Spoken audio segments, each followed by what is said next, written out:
we are live. So let's start recording and give little people time to come in and populate it. So, how's quarantine going for you two gentlemen? It could be worse. I mean, I'm still working from home, so that's not terrible. And, I have to. Gregoro, how's it going for you? You enjoying your summer? Summer vacation, things got a little bit more boring. Got engaged to my girlfriend. Yes, congratulations on that.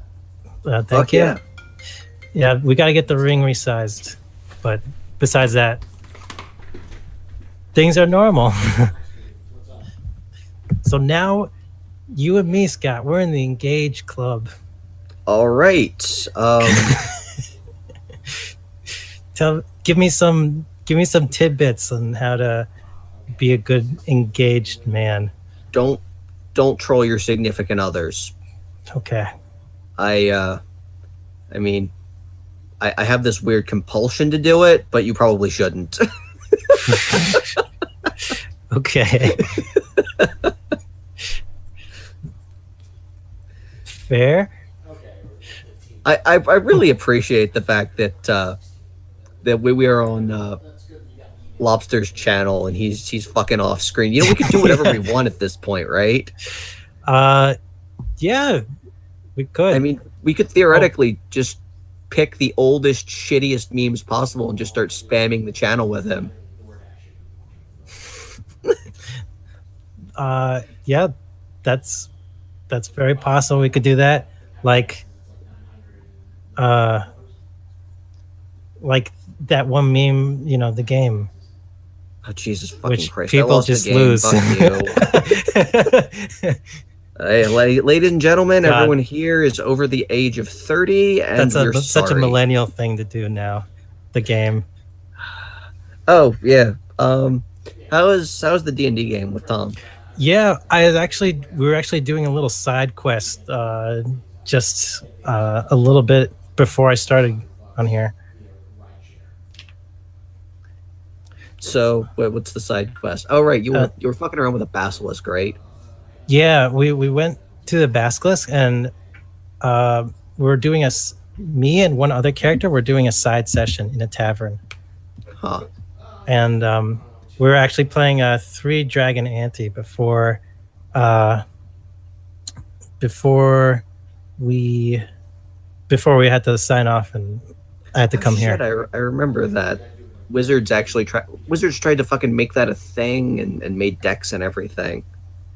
Tom was actually wondering if you were interested in getting Tabletop Simulator and playing 3-dragon ante with us. Maybe. What is the game? Is it just a card game, or? It's like it's some Tabletop Simulator is something you can download on Steam. 3-dragon ante. Oh, yeah, it's like a card game, but we would be playing it inside of Tabletop Simulator. God, that sounds like one of the nerdiest things I would ever done, and I fucking LARPed. Oh, thank you, Child of Goro, for that $3.99. I'm sure Lobster Magnet is going to give you the immense praise that you deserve once he gets back from his phone call. From whatever the fuck he's doing. I think he's killing his bird. Sorry about that. All right. So you guys ready to get going? Yeah. Yeah. We enthralled your audience by blathering about 3-dragon ante and somehow managed to con someone into giving you money. Yeah. Was that Tato, child father of Goro number 2? That is Tato. Oh, thank you, Tato, for the very generous super chat. All right, so, let me just hit the record button, and then we can get started. For fuck's sake, we're not even recording. No, we're recording. We're recording. God damn it! I was genuinely hoping we apparently we did. We did manage to get that 5 minutes of dead air with you fucking with your chair fucking in the middle of everything. We were probably live streaming, but he wasn't recording video at the same time. Yeah, exactly. All right, so this is a day I've been very much looking forward to. Good old Zavels gave me a present for my birthday to start reading Chainsaw Man. It was to start reading something of my choice, and I picked Fire Punch because I was morbidly. It was a long time. I spent like weeks deciding like what am I gonna make Zavel read. What am I I can. It was a very I can attest choice. to that. He was really conflicted about it. I'm like, look, we got fucking talks of layoffs and furloughs and shit at work. All right, what can I fucking give this man? Oh, I know. Anything you want me to read, I'll do it. I don't care how angry or how frustrating this is. I will read anything you tell me to. And it took him like 3 weeks to decide whether or not he wanted Fire Punch or some dumb bullshit about fighting gods or one of the fucking Star Wars movies that I probably would have like slit my own wrists while watching or some bullshit. Did you also think about the witch manga, the witch one shot, to get him to read? Oh, remember Burn the bleach? Witch? Burn the Witch. That wouldn't be as fun as like making you read. And then there was the manga about writing manga, but the twist was there was the guy. Yeah, just like all of this shit that you tell me about and I'm just angry about, and then you try and get me to read and I tell you to go fuck yourself. Yeah, that one kind of like went downhill. I was like, "Ooh, it's the second coming of Bakuman," but then the subsequent chapters, I was like, "Oh god, I'm glad I didn't." You just need to read the fucking summary to know it's not. Did Scott even read Bakuman? Did you read Bakuman? Yeah, I read a chunk of it, not the whole thing though. Yeah, I read a big chunk of it. I kind of dropped off a little bit. Oh, I love Bakuman. Bakuman's like one of my favorites. So I eventually, it was this crazy thing I read called Record of Ragnarok that I recently stumbled across, where it's like this, basically the gods have this battle tournament where it's like all the various pantheon of gods must fight against the greatest humans of history, and the humans get superpowers. So it's like Hercules versus Jack the Ripper. What's the other match? Lubu versus Thor. Zeus versus Adam. What the fuck? I think someone actually recommended that to me before. I blocked most of this out, and then you showed me some pages, and I was just angry about it. Greg, you'd probably love it. It is like so dumb but so entertaining. Like Nicholas Tesla's on the list, so eventually he's gonna have to fight. Fucking it's like Christ. Every design is like the most anime. Zeus looks like Netero from Hunter x Hunter. Hercules looks like every show, like a conglomeration of the ultimate shonen hero ever. But of all shouldn't time. shouldn't Zeus be like super fucking ripped? Isn't that what he's always kind of depicted as? Is just like extra fucking ripped? It's weird. He just reminds me. He's just supposed to be really super old, so he looks like Netero. So I was like leaning towards that, but then I was like, nah. I really want to talk about Fire Punch and an excuse to continue talking about Chainsaw Man.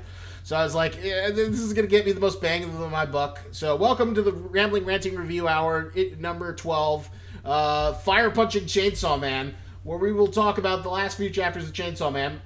In addition to Tatsuki Fujimoto's grand masterwork, Fire Punch. So, give me some thoughts on Fire Punch. It could really use an editor. I mean, I keep saying this, but that is my main takeaway, is it really needed somebody to just kind of like swat him and tell him no. I guess like a rolled up newspaper, like, no, you're not introducing new fucking plot elements until you finish the last one. Stop that. No, those people don't need to be. Those people don't need to be half naked. Why are they half naked? Do you have a backstory for them? No, not really. Fucking make one. If you're gonna fucking introduce people, you have a reason for them to be on the screen, other than just like some weird bullshit that lasts for like 3 chapters and then we barely see them ever again. Fuck you. Oh, are you talking about when they randomly had people come and like save the other people from the Yes, people in the trucks. fucking yes. Like That was again, so weird. I can see where this kind of crosses over into Chainsaw Man, but I don't know if this was just because he was really high or just learning to make manga or what the fuck is going on. But this is like Chainsaw Man is just such a significant step forward in storytelling, like far beyond what I ever expected. Well, the You know, if funniest I had thing read, about like comparing the two is like on like I can't think of like something from the same person that is like so polar opposite in terms of quality, but yet you could see a lot of the like sort of similar storytelling style Yeah. in Fire Punch and Chainsaw. But Chainsaw Man is just a lot better in terms of controlling its tone, paying off things in the long run, and even if it does like go to a 10,000 really quickly, there's a little bit better pacing. Like for an example, oops, sorry, what were you gonna say? sorry, no, it's so good at doing quiet moments, which is really not something you'd expect out of a manga called Chainsaw Man. Yeah, Would you argue that Fire Punch is good at quiet moments as well? No, fucking Christ, no, Jesus. I mean, It's like every time there's like something that could approach a quiet moment, it's ruined by just something bug nuts stupid. It's like we're gonna have this quiet moment and we're finally gonna explain what's going on. I like Star Wars. I ended the world because Star Wars.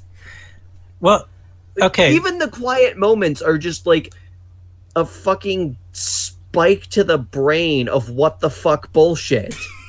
Like Chainsaw Man, it's like you get some consequences and you get character building, and it's like, yeah, this guy can turn into a chainsaw, but you really get to know what he's doing and what makes him tick on these like off chapters, as opposed to this where it's just like I like to masturbate. I really like Star Wars, and I'm fucking insane. yeah, that's my whole motivation, folks. I hope you like it, because I'm gonna call a whole bunch of people to make this shit happen. Also, have a camcorder.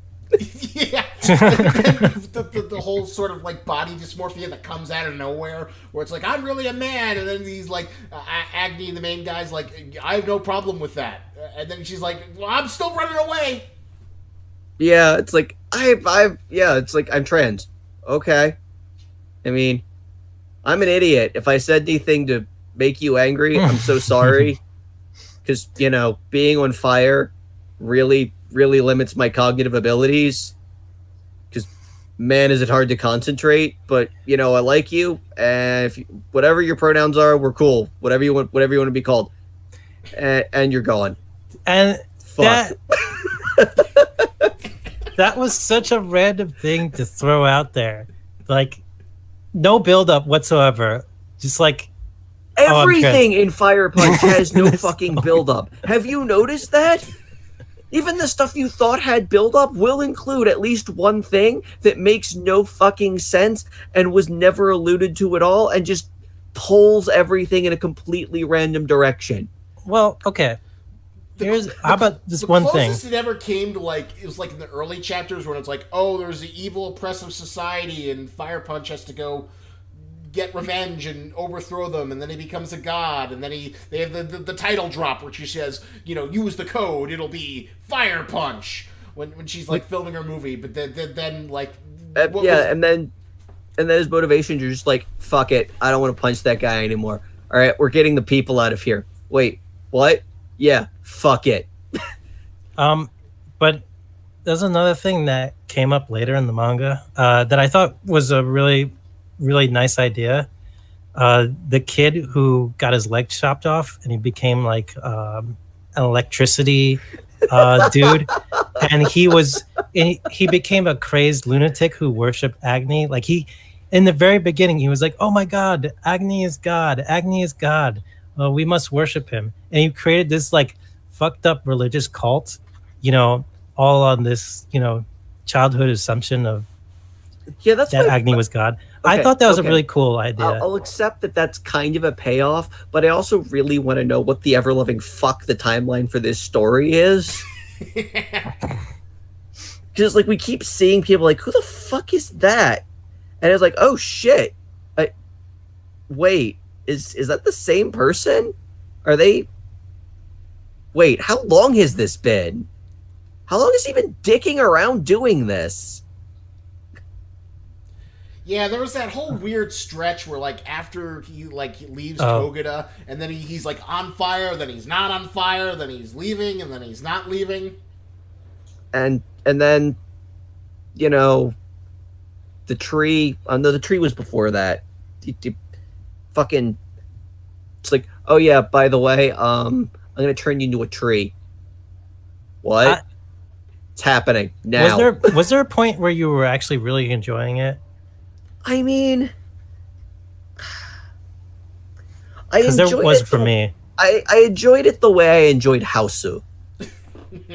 What's Hausu? It's a famous 1970s movie that's like an House. experimental horror Japanese film. Yeah, produced entirely by a dude who was it commercials or music videos? I can't remember I think which. it was music videos. But yeah, like entirely just did that shit, and you can really tell. It's like it's really obvious that this is the guy's main thing, because I feel like any of this could have been a music video, but instead it's like 2 hours long and just strung together and completely out of its fucking mind. But it has So that I famous enjoyed it. scene, like the girl getting eaten by the piano.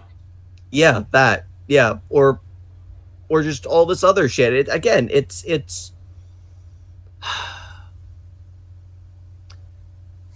if you asked if I enjoyed it, and the answer is yes, but in the same way I enjoyed that, which is not like there was no critical enjoyment. There was no me looking at this and going, yes, this is truly a great work of art. Like this is something that I will have on my bookshelf and treasure for what it means to me. And instead it was just like, huh, you fucking look at that. Well, that's happening. Fucking girl getting eaten by a piano. Hey honey, come look at this. What am I watching? This girl getting eaten by a piano. What the fuck? Why are you showing me this? Well, you do know it is like considered to be like experimental genre blending, and it has been included in the Criterion collection. Oh yeah, no. The second time we watched it on the Criterion streaming service, which Clara got for like a subscription for her birthday. So yeah, no. That's it's like I know it's like this experimental like thing, but at the same time, I'm like, okay, look. Just watch this fucking movie, okay? I can even see like Tetsuo the Iron Man like having a purpose. Why does that sound so familiar? That It's like seems like some. Japanese movie about the guy who becomes like an Iron Man. And isn't it like supposed to be some sort of symbolism of like the industrialization of the Japanese worker Yes. Yeah, through it's like body horror metaphor? it's like Yeah. that fucking what's that director's name? David Lynch. Yeah, It's like a David Lynch. Japanese David Lynchian, David Cronenbergian, all that good stuff. Yeah, like I said, Yep. I feel like I feel like there is potential that Fire Punch had. Oh, like there was a lot of good stuff, but it just kept getting interrupted by whatever the fuck was happening that week, and they just could not settle down and tell a story.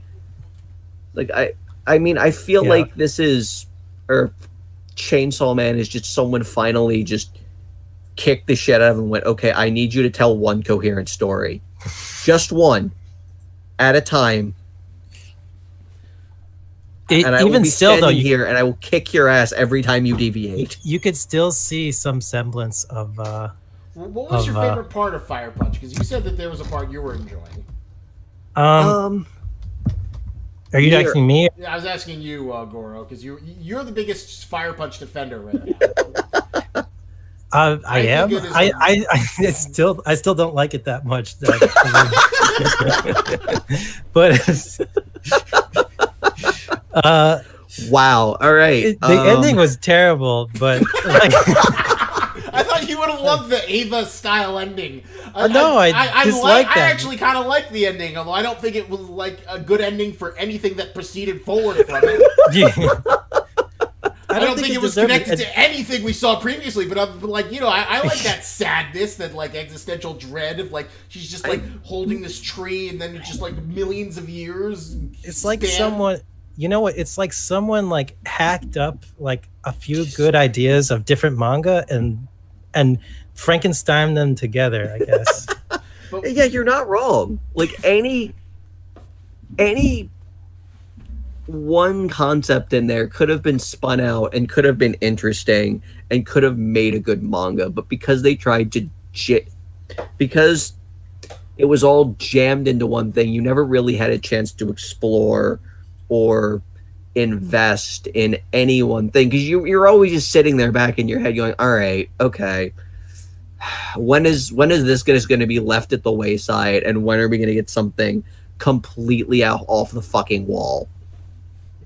Yeah, and because I read Fire Punch, I was worried that Chainsaw Man might become that, and I could see lots of similarities between the two.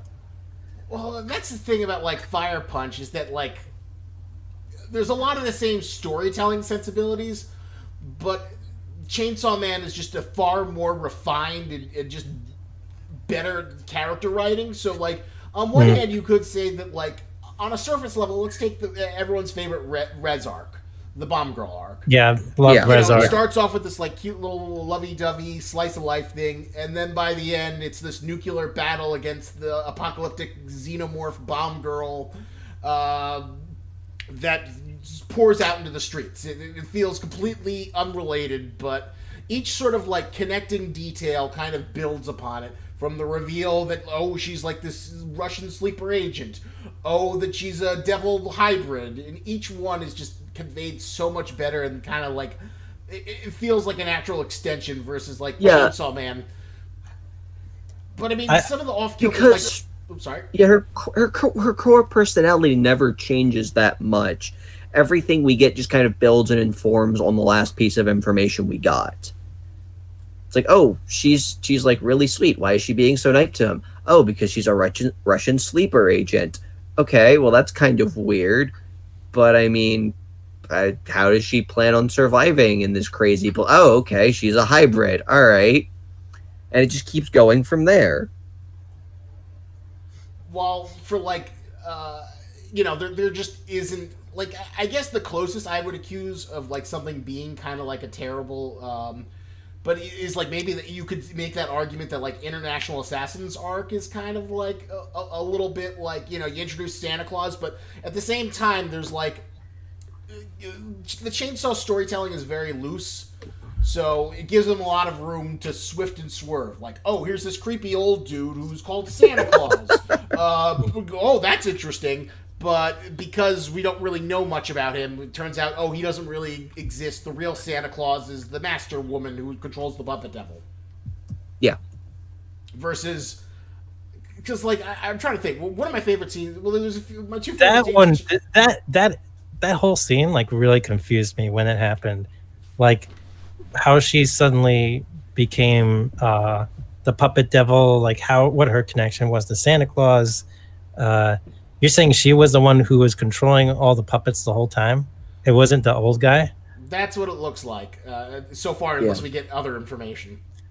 Oh, it was so confusing to me. And then she had some power from the Darkness Devils. And I don't remember how exactly. Well, she made the deal. She sent them all to the hell, and then had the little puppet boy say, "I'll give you my everything, and here's your meal sacrifice, and give me a little taste of that darkness power." Let's see. Yeah. That was a really confusing arc. And then, like, you know, the funny things are like, whatchamacallit, the fun things in, like, Fire Punch are, like, the scene where, like, he has to fight the guards, and then they decapitate him, and then they just have to periodically keep on shooting him in the head. Oh, yeah, that's some Yeah, that was some funny stuff. Because on You're the essentially surface dealing level, with an Fire immortal. Punch is like kind of like a very basic bitch X-Men story. Oh, these are the people with blessings. Or I'm going to use my blessing to fight you. How does Fire Punch come to be? Oh, well, he's just this guy who's on fire all the time, and then he just sort of like deals with it because he's on fire with an unquenchable flame. He's Yeah, he's just kind of unhappy about it. always regenerating. No, he has the power of regeneration, but he has the undying flames always yeah, burning his regeneration. yes, but it's like, okay, you're just unhappy about it. Just- Like there is no greater there's nothing greater at work here. There's no compelling kind of narrative pull to this power other than it's like, wow, that must really suck. Like I do appreciate that they at least tried, so that was it Aki was like, yeah, I don't think very well. I don't think things through all the time because, you know, I'm fucking on fire. Like that kind of makes sense. Like, yeah, okay. Chronic pain of being on fire literally all the time. That would probably do that. And you have Yep. like the weird self-awareness with like Togeda, who's like, she feels like she's like the self-insert for Fujimoto, just like letting his like film buffness on full display, which is kind of fun. Oh, Fujimoto's. You mean the mangaka, right? Yeah, Fujimoto's the mangaka, Okay. the great madman between Fire Punch and Chainsaw Man. And it felt like that was a sort of self-insert character, but you know, it was kind of like the worst form of like, as I like to call it, and then storytelling, where it's like, and then and then Agni created a religion, and then Agni wandered off, and then the ice witch came, and then the ice witch wasn't real, and then he got to go with his sister, and then but it wasn't. But he his wasn't really his sister. sister. Yeah, like that. And she became a tree, and the tree was supposed to give life to the earth. God, you're but right. Agni This feels freed her like from the tree. this feels like the adult version of Axe Cop. Kind of is. Jesus. Fuck. All right. Well, I mean, I guess there's that. And then it just like throws in the Evangelion, you know, this goes on into millenniums before the Earth becomes extinguished. She's just holding it together. But hey, at least they get to go to a movie theater together. No Star Wars though, Nobody gets Star Wars. which I feel like is the biggest fucking letdown of the entire thing. It's like, okay, you have the world's stupidest motivation, but I am looking forward to seeing how you do this and where this goes. Yeah, The fuck do you would've- mean we don't get to see like, that would have been the perfect ending. yeah, like I we would could have have watched like a Star Wars it movie. could have been like, you know, I fuck it, like 50 million years in the future, and it's like we get like a giant anthropomorphic cockroach, like just holding it like one of 6 limbs up, like screaming as the cockroach Darth Vader goes, "I am your father," and she's just in the background going, Or even better, when they go in that final movie theater, they see the movie, and it's like Jar Jar comes off with like a Sith robe, and then pulls out 2 lightsabers. Ah, finally. Oh, there's. I was trying to explain to someone, like a few people, about the whole Jar Jar is a Sith Lord theory, and they didn't. They couldn't believe it. Like they're just like, no way. I think Tato was one of them. I think. Well, that's why it's a great fan theory that has been made uncanon. Although some people, like back when it was sort of like the internet was in favor of Star Wars with The Force Awakens, people were thinking like, oh, what if Jar Jar is connected to whatchamacallit, Dark? What was the guy's villain? I can't remember. In the Plagueis, not Plagueis. Darth Plagueis. No, the one that Adam Driver, the one that Kylo Ren is like his boss. Oh, Snoke. Yeah, Supreme Leader Snoke, or maybe he's Jar Jar, or Jar Jar is his boss, or some bullshit like that. But that turned out. Yeah, but like, you know, there are little splashes of inspiration in Fire Punch. Like I really love the scene where like Togata's just in the truck, and then the guys keep on coming and shooting her dead. Okay, yeah, that was fucking funny. That was just like pure paneling gold. And she's like chugga chugga chugga chugga choo choo choo choo. That reminded me so much of Chainsaw Man. That scene right there, of just like it was just like really great paneling and comedy, coupled with action. So I think, yeah, there was like definitely some great moments like that. But yeah, I would agree. Chainsaw Man has more of that. So I don't know. Just That's consistent and fundamentally, Agni's not like a great character. He's really kind of boring. Yeah. He is, and when they try to develop him more and like take away his firepower, he just basically became a psychopath. Like, didn't he? That's like how you define psychopath, right? Like, Well, I forget what he does. He still wants to kill the kids. I thought he was just kind of like wanted to be with his fucking sister, and then just shit kept on getting in the way of it. yeah, but there were certain people who like he didn't have to kill, like, I mean, he just like murdered them with his bare hands, like, and he just kept on forgetting like about it. Well, there's this weird mediation on the nature of revenge and blah blah blah. Oh, Doma's actually a good guy, and now, oh, are you gonna just kind of like all these like wanky like, oh yeah, so deep, revenge is bad, but nothing ever really kind of. There was no payoff of that. Yeah, it just kind of went on and on and on, and it was kind of weird because like when you get into it, you're just kind of like, what the fuck is gonna happen next? Where is this going? Go to the next chapter based on that, and that's sort of like what keeps you going. You know what? It's like watching a car crash, and then like the car is like tumbling through the air, and then gets hit, like hits off against the side of a building, and then goes in another trajectory. It's like there's so many like different trajectories, like it keeps on bouncing off, and you're just wondering how the car is gonna land in the crash, like if it's gonna, be a beautiful crash or a messed up, fucked up crash. Yeah, like I said, it was a huge, incredible train wreck, and it's funny when you compare that to, oh man, let me just gush about Chapter 71 of fucking Chainsaw Man. Like, I love this chapter so much. It's like the aftermath of like the Darkness Devil, kind of like cements it almost as like a Berserk Eclipse kind of moment. And then Power, that stupid happy-go-lucky girl is like completely riddled with PTSD. You learn that Beam is dead.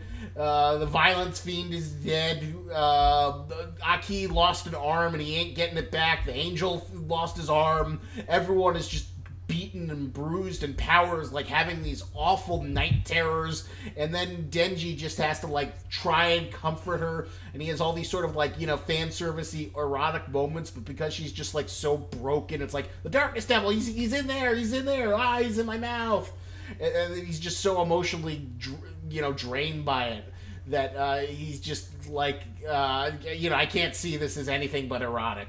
And of course he gets the moment where like Makima offers him like, hey, do you want to go with me to a island? And then he's like, no, I can't. Yeah.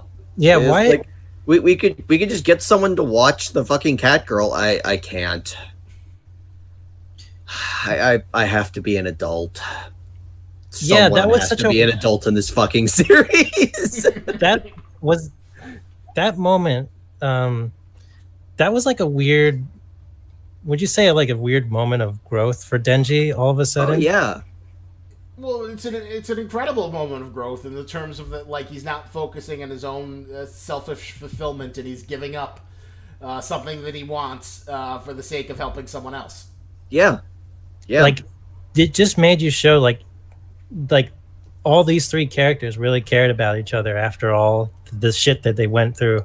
Yeah, out of anyone, I feel like Denji grows the most out of fucking any shonen protagonist I can think of off the top of my head. Which reminds me, what did you think of that character popularity poll?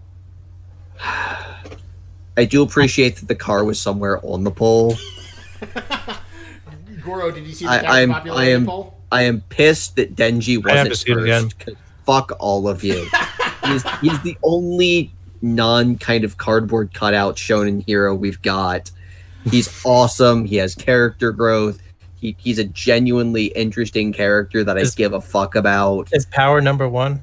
Yeah, Yes. yeah. I mean, I like Okay. Power. Yeah. Like, especially now that she's kind of got that, like, her like false bravado has just kind of been shattered a little bit. It's like that is kind of interesting to explore. Honestly, I think my favorite chapter so far has been 76. Oh, really?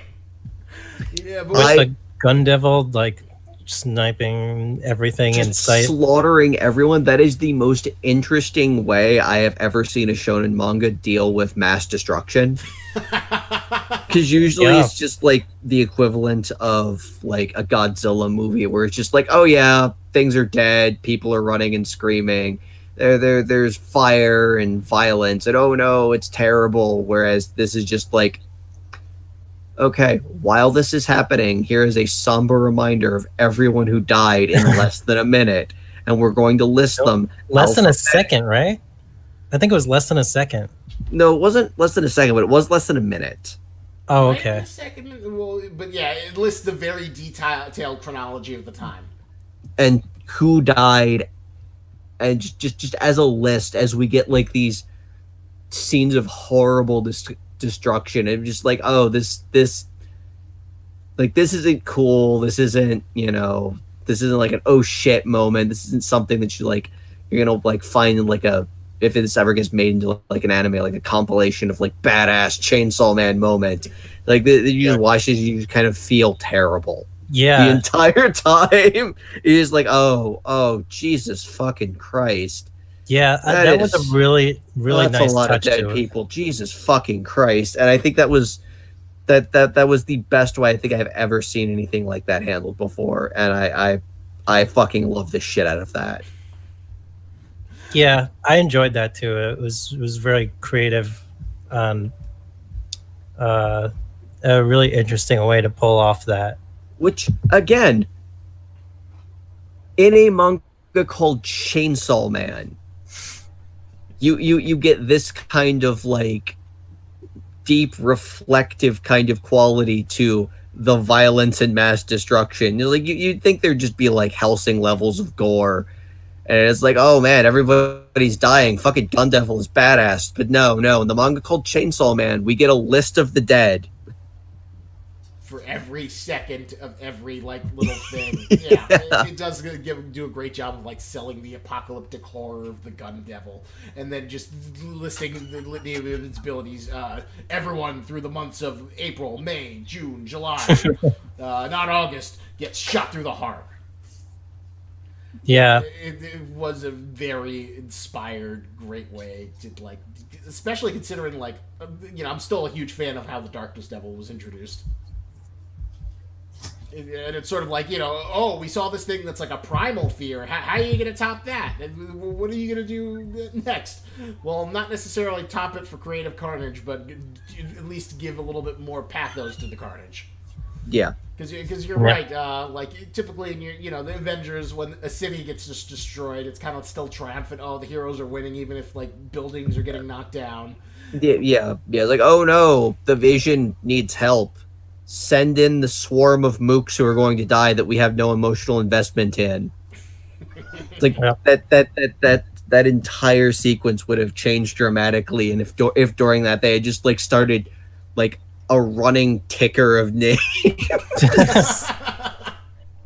I think that's one of the unique things about the Gun Devil was it just felt like a crazy supernatural disaster you could not prevent. Like from how it was first introduced, it seemed like a bomb is like basically a bomb going off, and there was nothing we could do. Like just horrible tragedy and death. Well, it is But kind of interesting when you compare it to like real life shootings where they just kind of come out of nowhere and it feels like there's nothing that could have been done and you just sort of hear the aftermath of names. So Yeah. I kind of wonder if that was like his sort of inspiration. But then you also have the reveal of Makima going from like edgy waifu to Antichrist. Jesus fucking Christ. It's like I kind of assumed that she'd just be like this Machiavellian ends justify the means kind of person, but holy shit, that don't you got mean dark. Makima Avelian? Fuck off.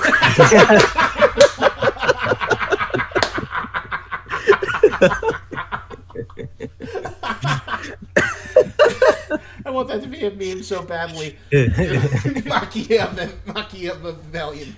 Makima Avelian. Sorry, what were you saying? No, that was good. Fuck you. That was good.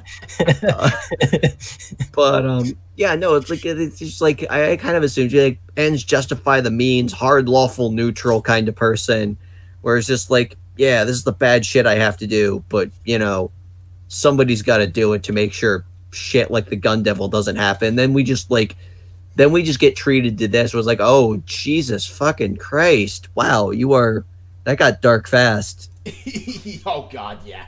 You've the angel devil having his little flashback, and then a key like pledging himself. And you're like, no, oh Jesus Christ, don't. Well, it's interesting though when you compare it to like Chainsaw Man, to Fire Punch, where like. So the Makima reveal is slow and steady. She stays as like a edgy anti-hero, ends justify the means.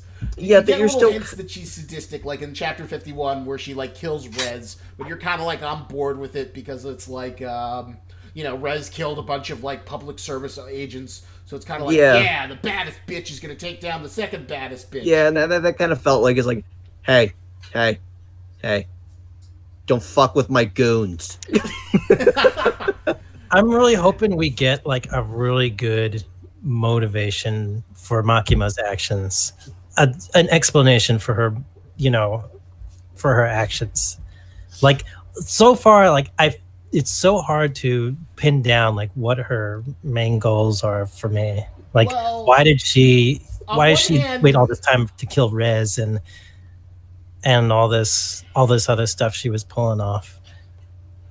Well, on one hand, the ambiguous motivations are good because it gives him a lot of room to like for whatever he wants.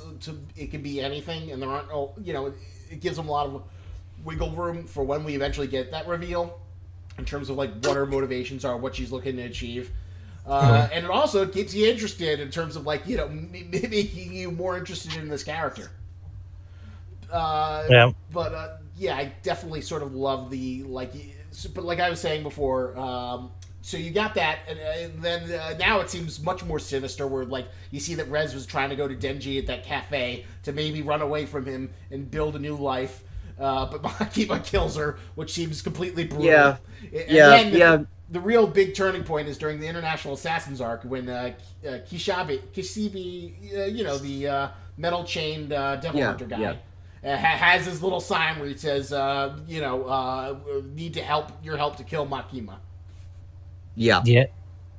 That needs to be explained as well. I'm like so caught up in like, there's so much mystery wrapped around this Makima character and like the people around her. Like, why are they working with her right now? Like, and she's spying on them all. Apparently, and what is really her power? Like, it's like she's obviously got the control. Well, devil you got contract. the big answer in terms of what she is. Yeah. From the president of the United States, Makima is the control devil. But from a storytelling perspective, each of these little details build on it, so it doesn't feel. Nothing feels out of left field. It all feels like it's like kind of like building and a payoff. Versus like the tree root girl who wants to do Star Wars, who's the Ice Witch but isn't the Ice Witch. Yeah, that's fair. And then that's kind of like what makes Chainsaw Man such a strong series. And it's funny, you're always terrified that like there's going to be some stupid reveal that like makes you throw it up, and then this series pulls a Promised Neverland on us. Yeah, Oh Jesus! or Fuck that series. or Jesus, potentially a I'm fire so punch. goddamn fucking angry. We'll Fuck you save for that. making me We'll save read that for its own stream because I really want to dig deep Oh into god. Yeah. I mean, there's not really that much to talk about, but I just No, love there's shitting not. on It sucked. Fuck this. I have a lot to say. Oh yeah. I have a lot to say. But I- back to I- Chainsaw Man and keeping on focus. Yeah, like the character writing's stronger, even though the things like seem crazy, like oh, Denji's riding on a shark and fighting a tornado. It's all built in character that makes it fun to read. And I was also furious that Denji was like number 5, but I think he's like one of the strongest shonen protagonists I've seen in a long time. Yeah. I like Aki too. Like Aki's was one of my favorite characters. Oh god, he just gets the shit into the stick every step of the way. You can't even laugh at it. It's just like, oh, fucking god damn it! It's never gonna catch a fucking break. No, he's just like Sasuke, only if he got treated how Sasuke should have instead of like the king bitch of everything. Sasuke? Well, because he's like, you know, kind of like the cool, stoic revenge guy. I guess. At least the archetype, but... Like, Okay, fine.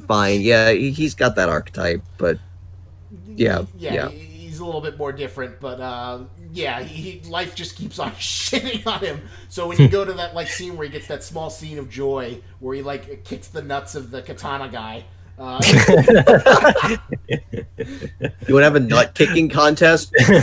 Yes. It feels so much more rewarding. And can I also say I also love that chapter where they go to visit his funeral and it's just him traveling with Denji in power. Yes. Yeah, that was a really good chapter. It's like this is why I keep saying some of my favorite chapters in Chainsaw Man are just the quiet things that happen. Where nobody's worried about what's going to blow up. It's just exploring these characters and how fucking weird they get. It's like, you know, normally I go up here and I mope and I'm sad because everybody's dead. Thanks you two fucking idiots. I wasn't able to do that the entire time. You're welcome. Yeah, thank you. Fuck sleep. And then there's the great, we made you some food, and then he, yeah, we all puked. That's great. I fucking loved that. That was one of my favorite, most recent chapters, actually.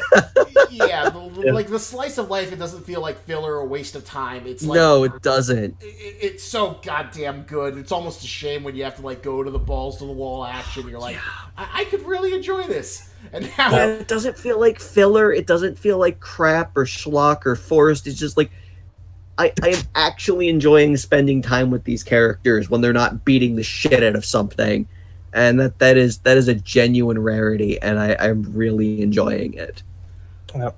Yeah. It's like I feel like you could build an entire manga out of the fact that these fuckers exist, but you know, just the fact that they have powers is incidental. I feel like this could be the Japanese Office, but you know, with chainsaws. You ever feel like when Aki was revealing that he wanted to not pursue the gun devil anymore. Oh, like that was great. That like he had the sense of owner, like just sympathy for like these two people he's come to take care of. I feel. But at that moment, did you feel like he was going to die when he said that? Oh fuck yes. Absolutely. I got that feeling. As soon as he, because Aki's entire thing is he had nothing to live for. Right. And as soon as they introduced the fact, like, hey, I don't want to chase the gun devil anymore. Why? I don't want these poor fuckers to die. You actually like them? Shut up. You're going to die. Because there's this whole thing, this whole philosophy, like the older devil hunter guy was talking about. Like, the more batshit crazy you are, the more likely you're going to survive being a devil hunter.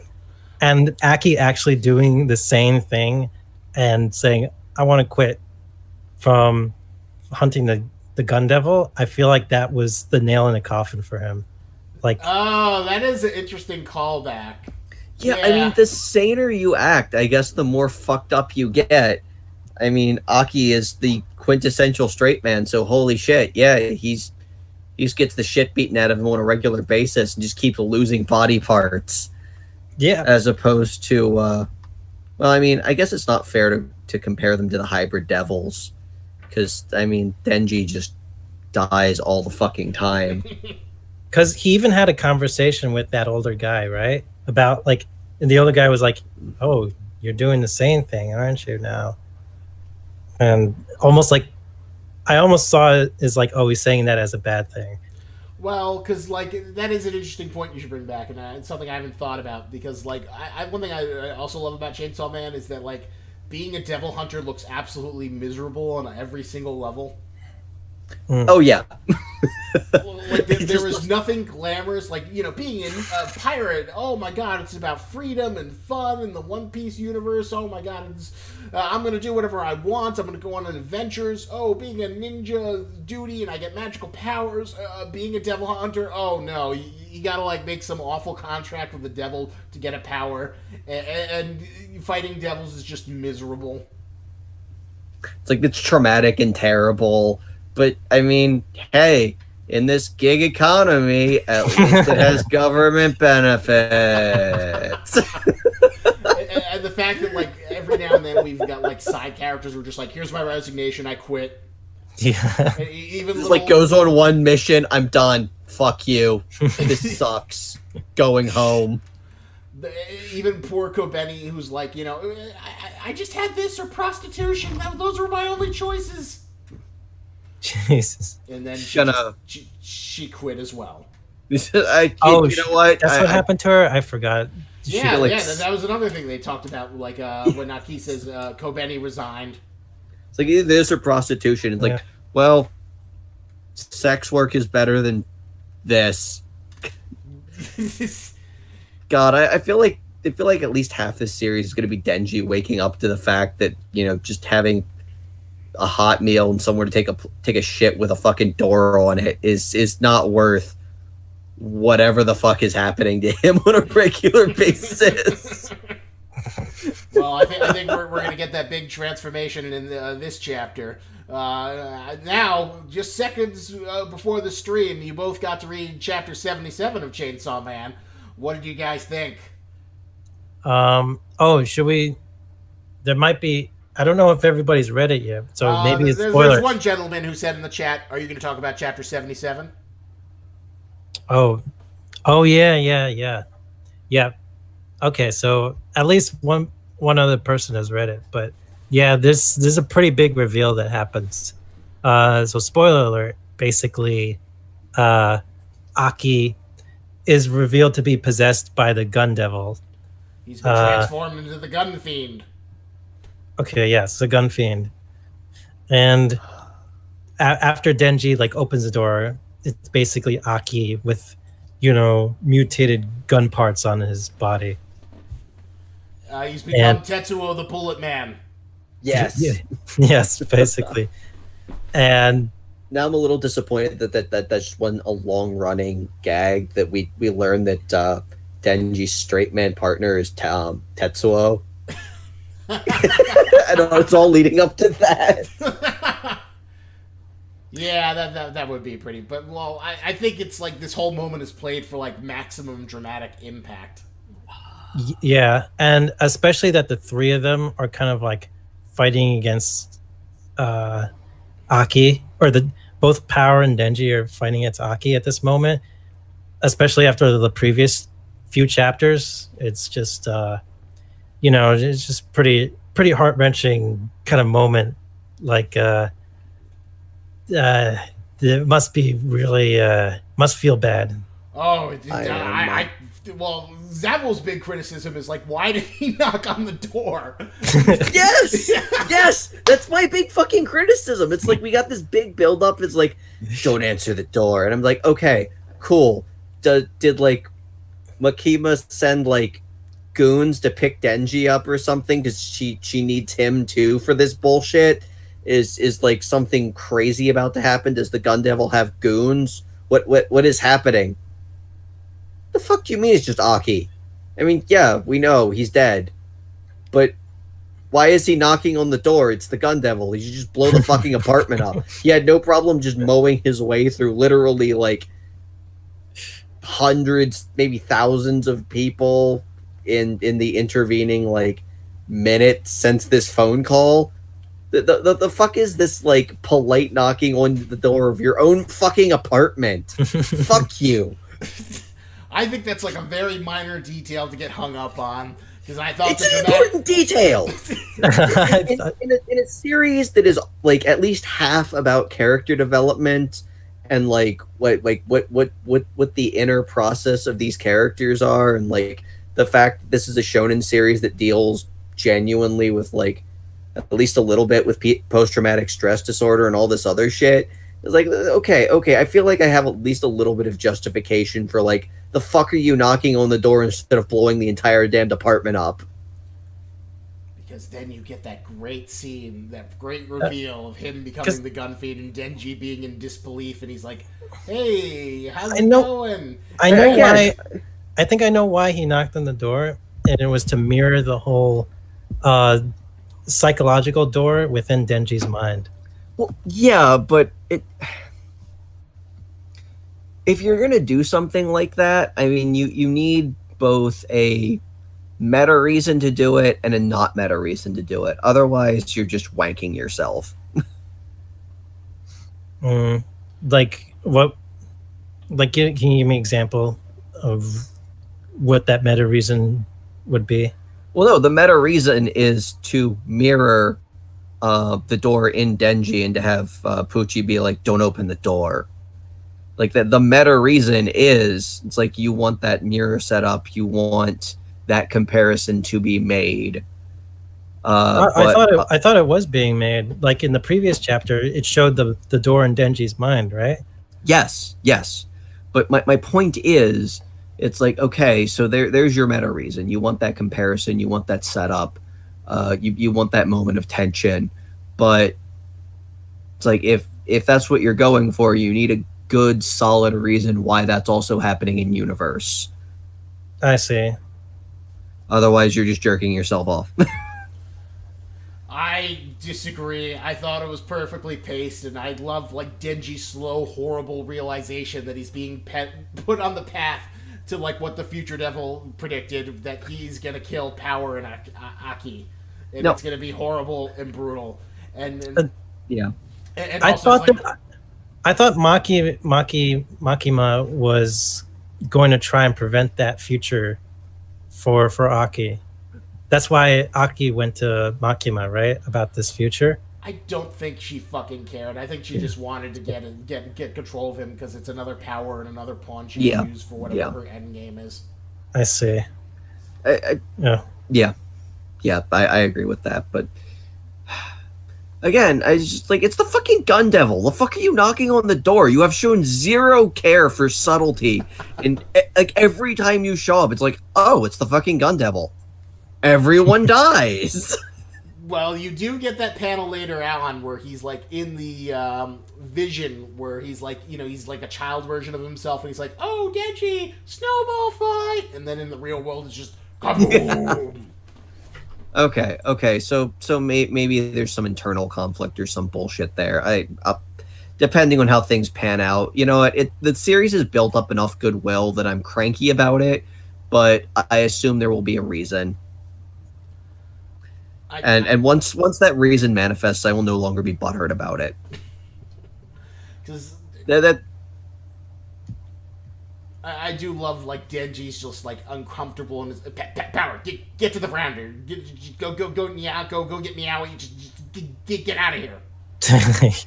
and then he's like, really, it smells like Aki, and then he's like, please don't be lying, Power. No, well, I think Denji is like trying to suppress the truth from himself. He's like, don't lie at a time like this, because remember he had a similar thought while he was fighting the citizens of like the puppet citizens. He's like, oh, they could be, or maybe they're not like actual living people in these puppets.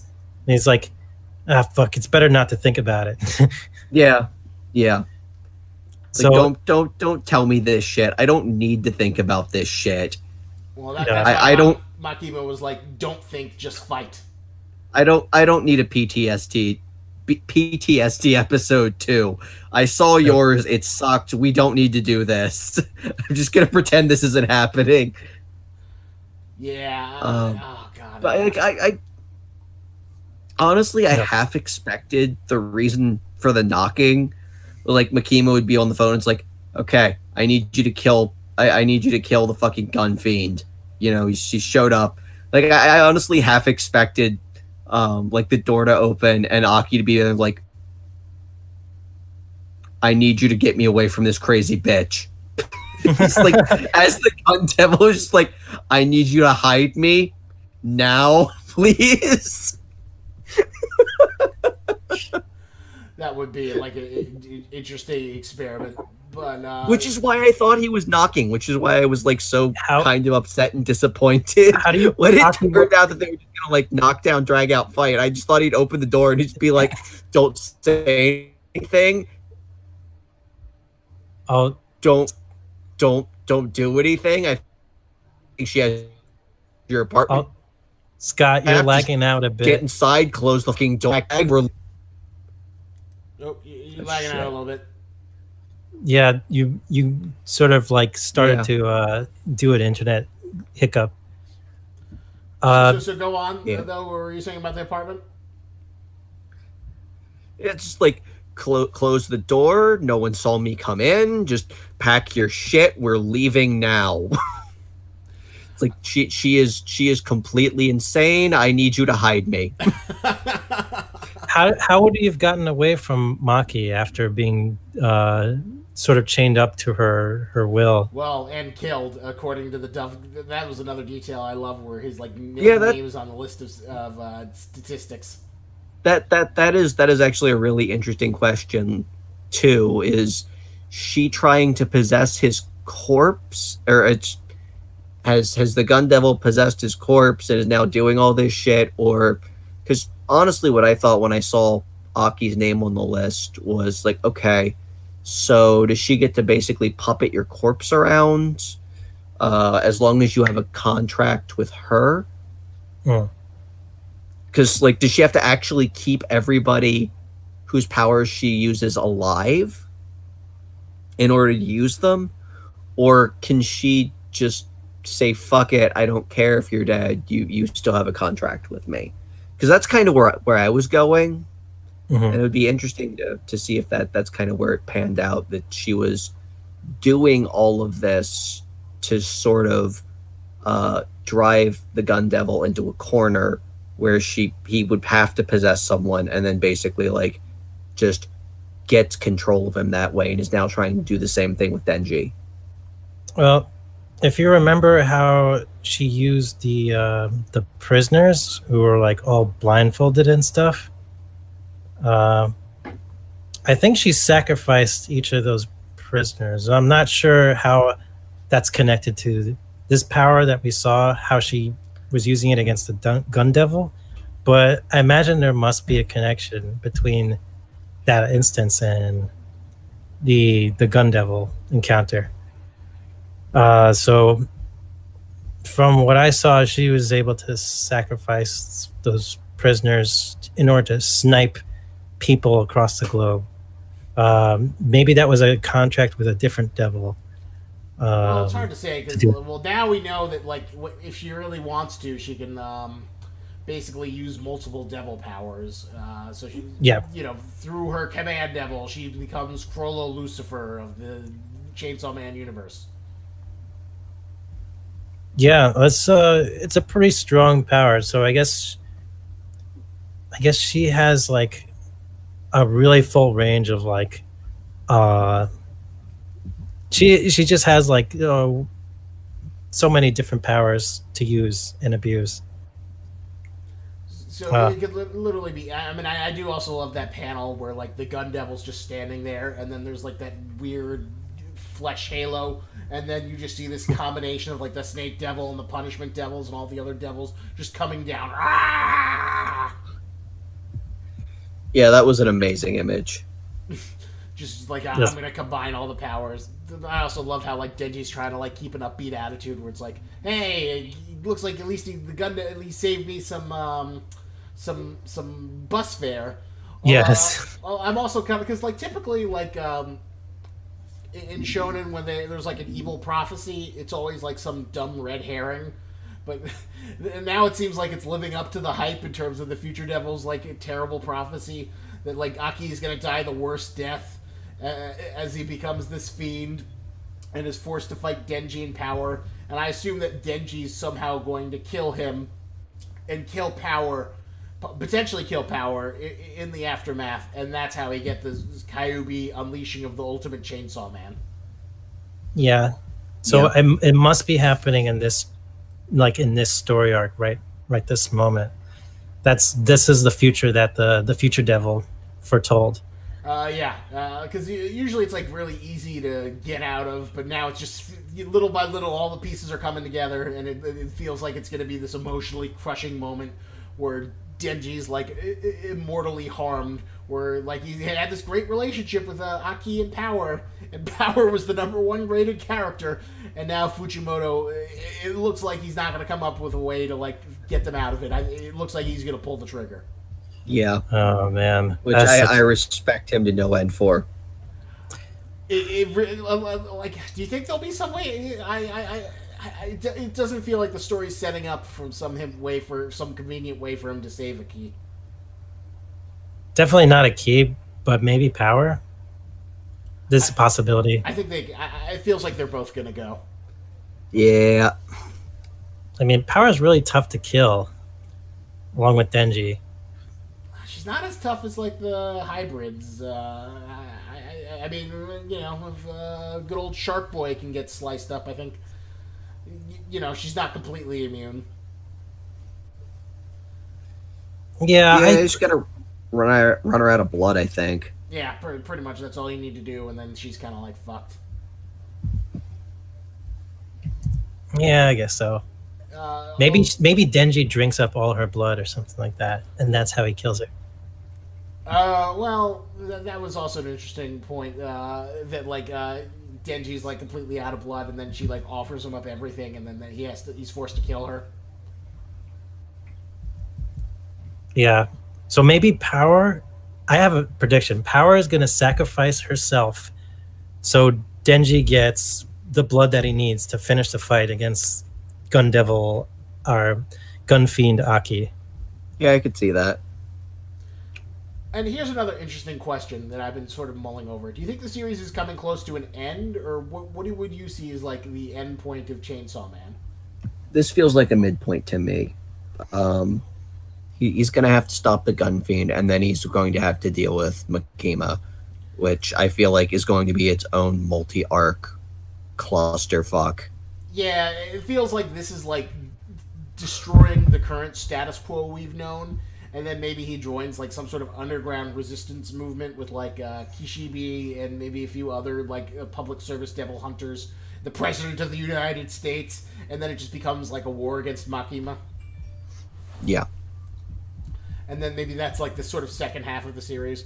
Zammel was saying that like maybe like he sees it going for like 150 chapters would be like a good length for the series to end. This doesn't feel like a beast that's like going to go on for like 900 chapters. No, this feels like a halfway point.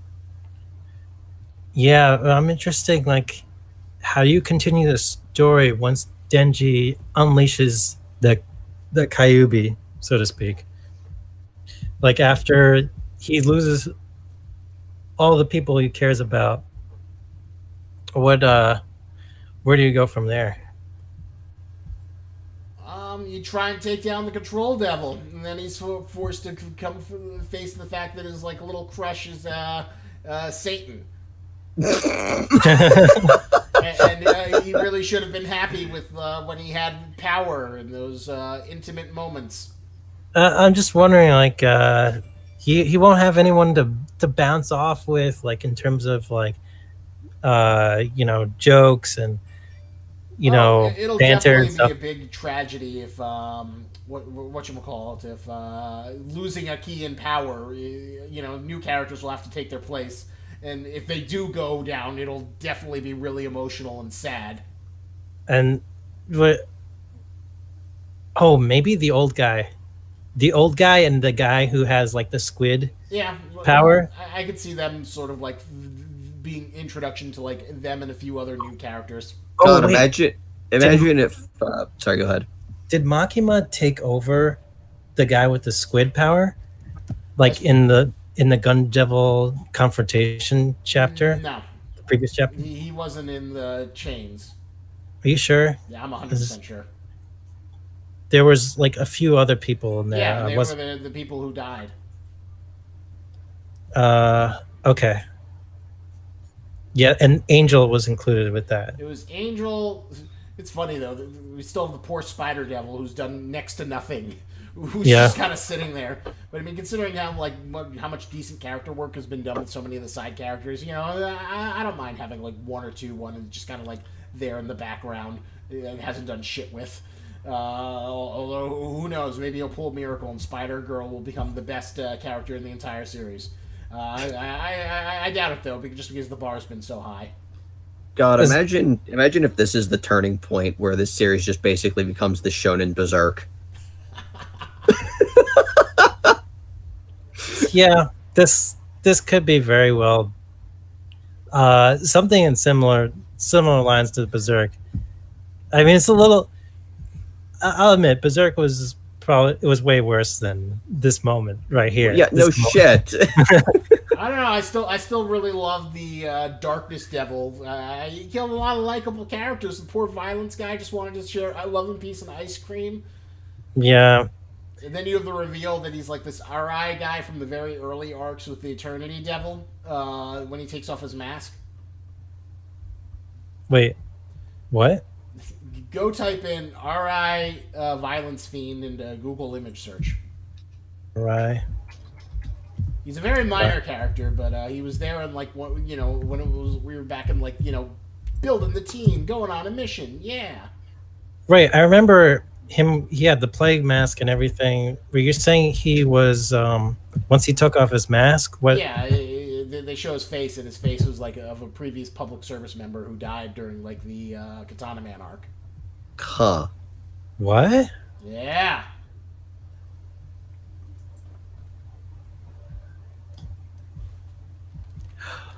Oh, he was another devil hunter. Yep. And okay, I did not recognize the semblance there, but no, that's like a theory, right? That's just like a theory. I don't know. They look pretty goddamn similar. I think, and the fact that there's dialogue where he says, "I don't remember much from my previous life. I just know Makima saved me." Huh. Which is like a big, heavy implication that Makima makes fiends out of dead devil hunters, and probably did it with Aki as well. That makes sense. That makes sense. I could sort of. Oh, and then him and Kobeni bonding has that much more significance. Yeah, because he dies two times saving her. Yeah. Oh wow. Wow. Oh my god. Oh, I didn't even think about that. Holy shit. And now you know why she resigned, and she's the one who takes off his mask.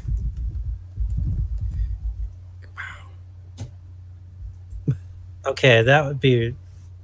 I totally went by me because. Well, I'll be honest. Good old Tato says that's the trademark Goro moment. Yeah, but he draws faces so similar to one another. He's got the same face kind of syndrome when he's drawing his manga. I think you're right. To bring it back to Fire Punch, there are a lot of those faces that look fucking identical. But I feel like in Chainsaw Man, the character designs and faces are a little bit more distinctive. Yeah, well, if you add a scar here or hair covering one eye here. Like you could come up with a lot of variations in faces, but besides that, like the placement of yeah, yeah, like it's really hard to tell because I thought looking back at this Arai guy, he had a scar on his cheek, but it wasn't there um, after the violence guy took off his mask. Well, that's an interesting detail, but I still feel like the hair is like the big giveaway, and you could assume that maybe it got gone away when he was transformed. Yeah, I guess maybe that could be true. Oh, But it's another like interesting detail that like feeds into it and creates a stronger storytelling. And there's like none of those I could think. Although, well, it's funny though. There was like a one shot I showed Zavul that Fujimoto did, where basically the premise was it was very cute. It's like there's this girl who's like satanic magic powers. Okay. And then she just like violence, death, kill, blood, spill, and then like everyone's like wants to burn her. They're like terrified that she's gonna like become evil, and then she starts like killing animals with her magic powers. Yeah. And then she like uses her magic powers as like a huge apocalyptic thing, and everyone's afraid that the world's gonna end. Then her brother just goes and smacks her and says, "Stop doing that. That's bad." And then Wait, he just stops. And then she just stops. I totally lost track of what you guys were saying. Like, who is doing this magical thing? So he did a one shot. There's about a brother and his like magical little sister girl. Oh, And his sister girl, and his sister is like the Antichrist, and she's like, they're like violence, murder, kill, Blood, and guts. and she's like runs around, and eventually starts like killing animals, and then she like triggers the apocalypse and starts killing everyone, and then finally her brother just like basically just slaps her. It's like no, stop that, and then she just does. She starts crying, and he's like, I didn't mean to do it. He's like, okay, it's fine. Stop that. this guy has a sense of humor. This is really Yeah, funny I think sense that's of humor. another thing that like he's got a really good sense of humor. He's got a really good sense of action, and he's got a really good sense of pacing, which is why it's like this holy trifecta of storytelling that like makes it so goddamn good. And it's funny. Some people think like, oh, fire. Even like the very first chapter of Chainsaw Man says, "From the genius of Fire Punch." But no matter what people say, I still think Fire Punch is a flaming train wreck of a manga, and it feels like he was like getting all of his kinks together, and Chainsaw Man is just him running on all of his strengths without any of his weaknesses. Yeah, I really thought Fire Punch was gonna go somewhere, and why would you I was like ever assume hoping that, Greg? Jesus. I was like hoping on all hope, like like no, all these wacky things are gonna come together, and I love all these moments where Aki's just like, or sorry, Agni is like, you all die, and they all died. It's just like there's a lot of like comedic like, or what you may call it, serious humor moments in Fire Punch. Just a chock full of them, and then when he actually like does his like secret move, like he actually says the words Fire Punch. I was like thinking, yeah, this is gonna be awesome. okay. I will tell you that one of the one thing I liked out of Chainsaw Man was like him learning to speak random English phrases, because that's how you do it in the movies. When Togeto's teaching him? Yes. Oh, he's teaching him like all the bad English words. Like, Yes, fuck just is- specifically all the bad English words. Because yeah.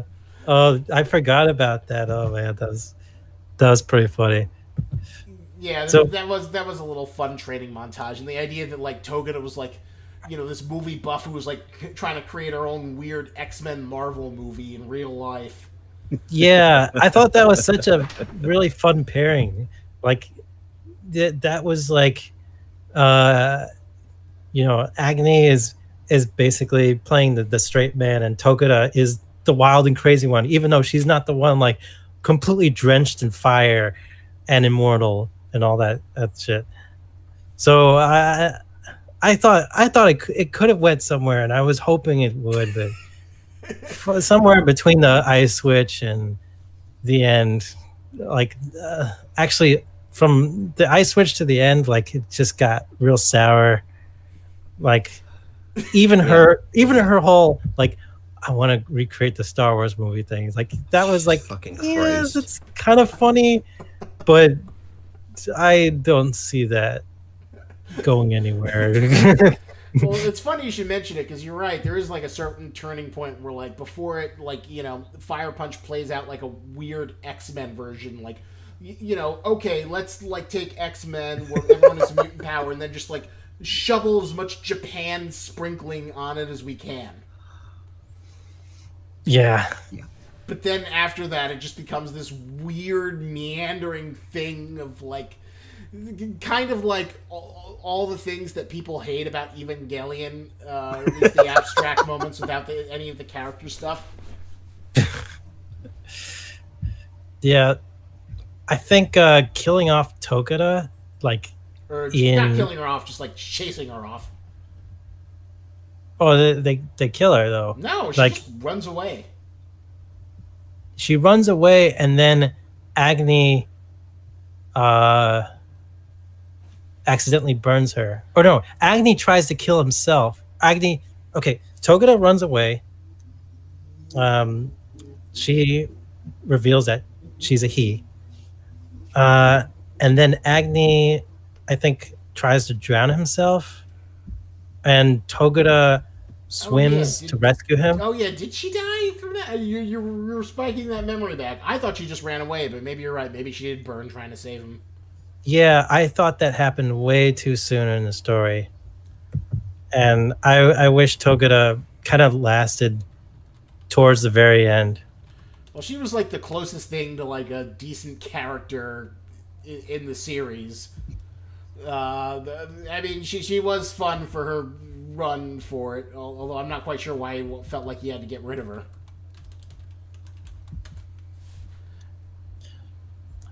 Right. Well, technically, she revealed that she was a he. Why he felt like he was, why he felt like he needed to go away. Right. Well, it was like he was a really fun character. So I was hoping to kind of last until the movie was made, at the very least. And then that would be the end of the Fire Punch movie. I could sort of see that kind of. Like at least finish the Fire Punch movie. I mean, come on, you're following Fire Punch around, like filming every movie makes. Like, come on, let that be like a moment that you revel in, and just show off to the whole Fire Punch universe. And then, fuck yeah, and then maybe Togeda dies accidentally by Agni. And that would be your fantasy for like a slightly improved version of Fire Punch. Yes.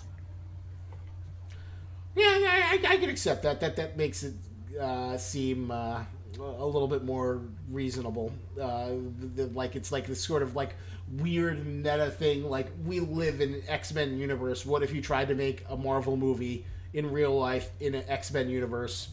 Although it was funny though, I never really understood the point of the whole snowpocalypse. It never really seemed like it added much, other than the fact that I guess people were desperate. It was the ice switch was behind it and everything. So Shut the ice up. switch set the ice witch set up the snowpocalypse, and the ultimate goal was to defeat the ice witch. Yeah, right? but then the ice witch wasn't real, but then it wasn't real, but then it was real, but then it wasn't real. And then that she was that a was starting to tree. get dumb. Then she turned into a tree. Then all that stuff was starting to get dumb. It's like that's when things were starting to get real dumb. Yeah. It is funny when you. There was also like another one shot that Fujimoto did that you probably guys would get a kick out of, although it's a bit more grounded. But basically, the premise is that like there's this girl in high school, and then her younger sister does a drawing of her nude, but it wins like the high school art award. So she has this incredible awkward experience of like being in high school where there's like this nude painting of her hung up. Yeah, she's not a professional. Wait, she wasn't like a. Sorry, I lost track of the first part of the story. How was she?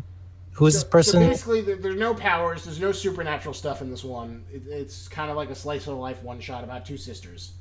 Okay. And one the younger sister draws a picture of the older sister nude. Mhm. But Okay. because it's such a great picture, it gets hung up in the high school because it wins the art contest. Oh, I see. And it's like becomes like a high school drama kind of thing. Yeah, Or like high exactly. school. Basically the whole thing is like about the awkward relationship between the two sisters, and how the younger one respects the older one, and then just the embarrassment of having a nude picture hanging up. And then there's this one great panel where they have the whole family who's like super proud of it, and they're all like getting a picture in front of it, while the older sister's just like looking really uncomfortable. That sounds really funny, actually. I think he'd be really good making a comedy manga. Well, he's got really great comic sense and really great comic timing. Which is why, like, the comedy moments in Chainsaw Man work so well. But Yeah. it's a great it's a great tightrope walk, moving from the sort of more serious moments to the kind of like absurdist comedy, as well as like the heartbreaking dramatic moments. Because you definitely got a sense of like, foreboding inevitable tragedy once you see the minute a key opens up that door, and then that final panel where like Denji's trying to protect Power and the cat.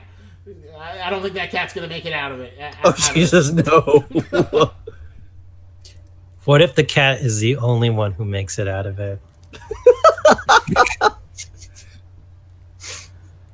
I don't see that happening. Come on, mascot characters always live. I don't see that happening. Yeah. I don't. Can't break that shonen rule. I don't know. Maybe I can see the cat running away and Power getting really upset about it. Honestly, I just see Aki does some sort of like artillery attack, and then you just see a panel and the cat's like just splayed, cut in half, and then you just see Power's destroyed face. I don't know. It's a cat, man. Cats are awesome. Also, I have to say that cat is way more chill than any other animal I have ever seen. Like, look at that last panel. That cat just is perfectly calm. My cat would have been like freaking the fuck out, clawing my face off, all that good shit. At least his tail isn't even puffed up. What the fuck? Well, I don't know. Your Coco cat's kind of chill. Kind of reminds me of your Coco. Maybe not in a situation like this. Coco would probably be clawing all over Power right now. Yeah, I do not see that cat making it out of alive. This just seems like it's boating for, first it felt like, it's just this contrived thing. I hate prophecies in manga. It's If they stupid.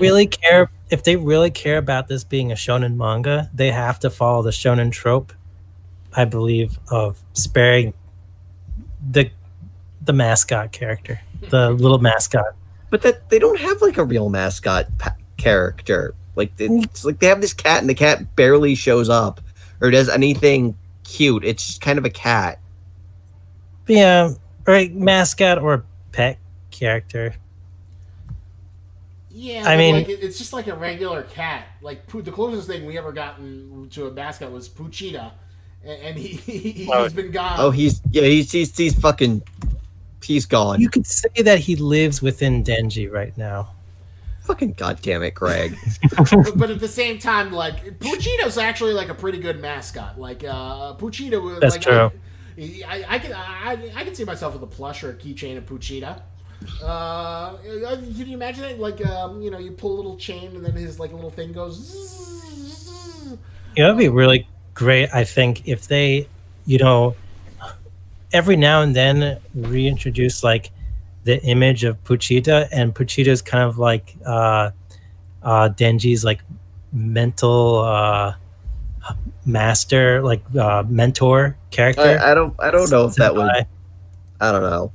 I don't feel like that would add to the series. I mean, the entire point is like, I was still really impressed. They just fucking killed the cute, adorable mascot almost immediately. Yeah, that does take a lot of balls to like have introduce a pretty good mascot in the pilot chapter, get rid of him entirely, and never have him appear again. I I think there's just so much potential to reuse that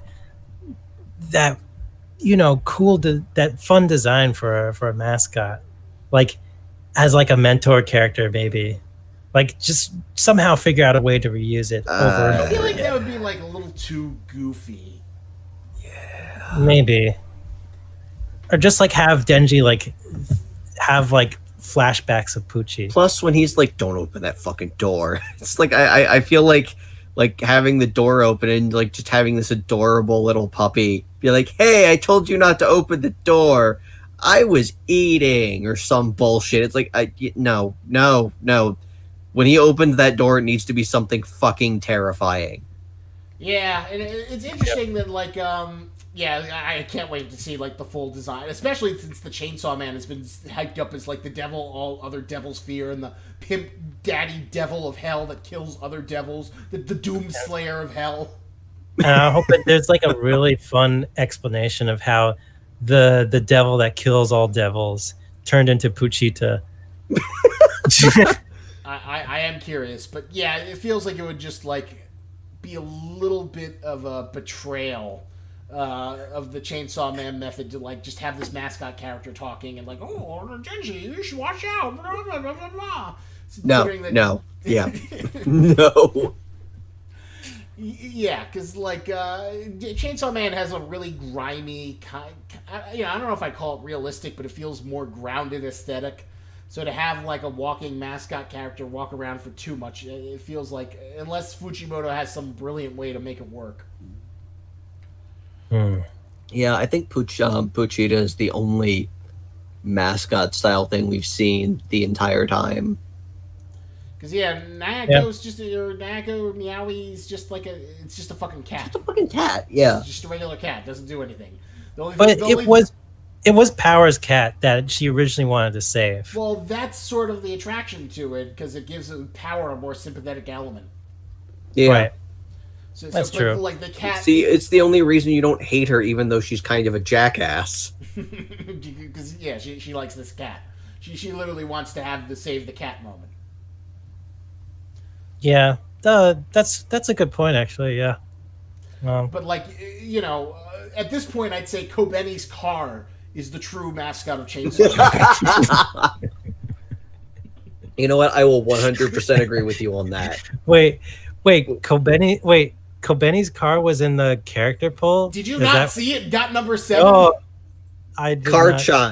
Karchan is the new mascot of Hunter x Hunter. We need chibi art of that fucking car stat. I gotta say this. Just put some fucking eyelashes and shit on it. Give it the like pink anime dimples. Yeah, like the car is like everything you could want in a mascot. There was funny, like Fujimoto even like talked about it, how like when he was little, he would like see polls for Pokemon, and he wouldn't vote for the popular Pokemon. He'd vote for like Magnemite or like Troll Pokemon. So he was like so happy to see like he could like keep the tradition alive, like giving people the option to vote for Kobeni's car. And he was really happy that his fan base like voted enough to put it in the top 7. Pochita, unfortunately, is like in the 9th. Hold on, I got this. It's so sad. You could still have so many like moments of flashbacks with Pochita. I think there's potential to keep Pochita alive. What's this? What did you send me here? Nice. Well, let me see if I can play it for everyone without disrupting the overlay. It's not a play. It's just a picture. It's a picture. That's a very. It's a very ooh. It's a very ooh yes. moment. There's your Chainsaw Man mascot. Fuck you.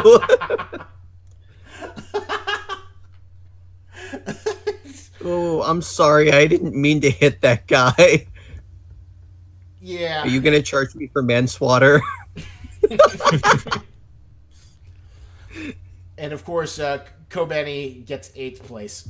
What was even more amazing is that the fucking octopus guy got 10th, and he's like, he's just like barely introduced. Exactly, he's just the smug cool guy. I don't know. He's the spec. And even made it. He may even made it ahead of the eye patch mentor lady. Oh, the one who had the ghost power. Himio. Poor Himio. She feels like she deserved a little bit higher. Yeah. What? Hey, why isn't Beam here?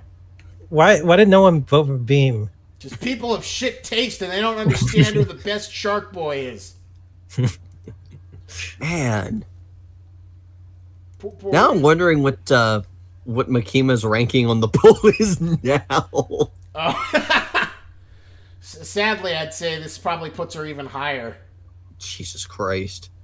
Well, Makima last we pulled is 2nd place to Power. I don't know. Power is really tough to beat here. But yeah, now Makima is like the ultimate evil. It would be funny though if like now that like sort of increases her popularity even more. I still can't believe Denji got fucking 5th on his own fucking show. What the fuck? That is funny, especially when you consider that like there's so many other like worse shonen protagonists who get like first or second place. Anyone here who doesn't think Denji deserved to have first billing on his own fucking show can fuck the fuck off.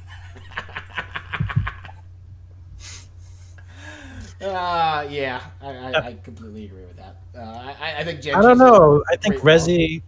I wouldn't mind Rezi being higher place than Denji. No, I think no. Come on. No. Bomb? No. Bomb lady? No.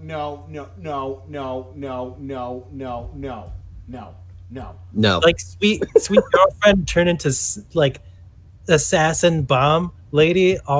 She's great. She's maybe in the top 5, but not the case for Denji is the fact that he's fun to be around. What's your top these 5 like ordering? What do you say? What's your top 5 ordering then? Good question. All right. Probably Denji, Power, Aki, maybe Kishibe is like number 4, and then I'd put maybe. Who's Kishibe again? He's like the mentor guy, like one who trains. Okay. And then I put Rez at number 5. Where's Makima? Not there? I don't know. Now that she's like the Antichrist, I mean, she's a great character, but I don't want to put her in the top 5. Fuck her. I mean, I would probably go Denji, then Power, then Aki, then probably Makima, just because she is such an interesting character. And I'm genuinely curious to see where that goes. Who's your number 5? Probably Reese. Although I do. I take that back. It's the car. The car has to be in the top 5. The beauty of that Otherwise, whole it's arc, going to be very, very sad. the beauty of that whole arc is that like the car gets like gets used again and again. It gets like 3 people thrown in it. It runs Denji over, and then Denji uses it against the the darkness puppet devil. He smashes it into her. So throughout the whole thing, you just have this great running gag of just the car getting mutilated and getting continually abused. I missed that. That was Kobeni's car that he smashed her with. Yeah, it was poor Kobeni's car. God, where is Kobeni on this list? She she's got number number 8. Fuck. Outpaced by her own car. Damn. That's fucking cold. Jesus. Fucking Christ. Yeah, that's God, pretty just funny. imagine that. It's like, yeah, we're like that thing you took a lease out on more than we like you.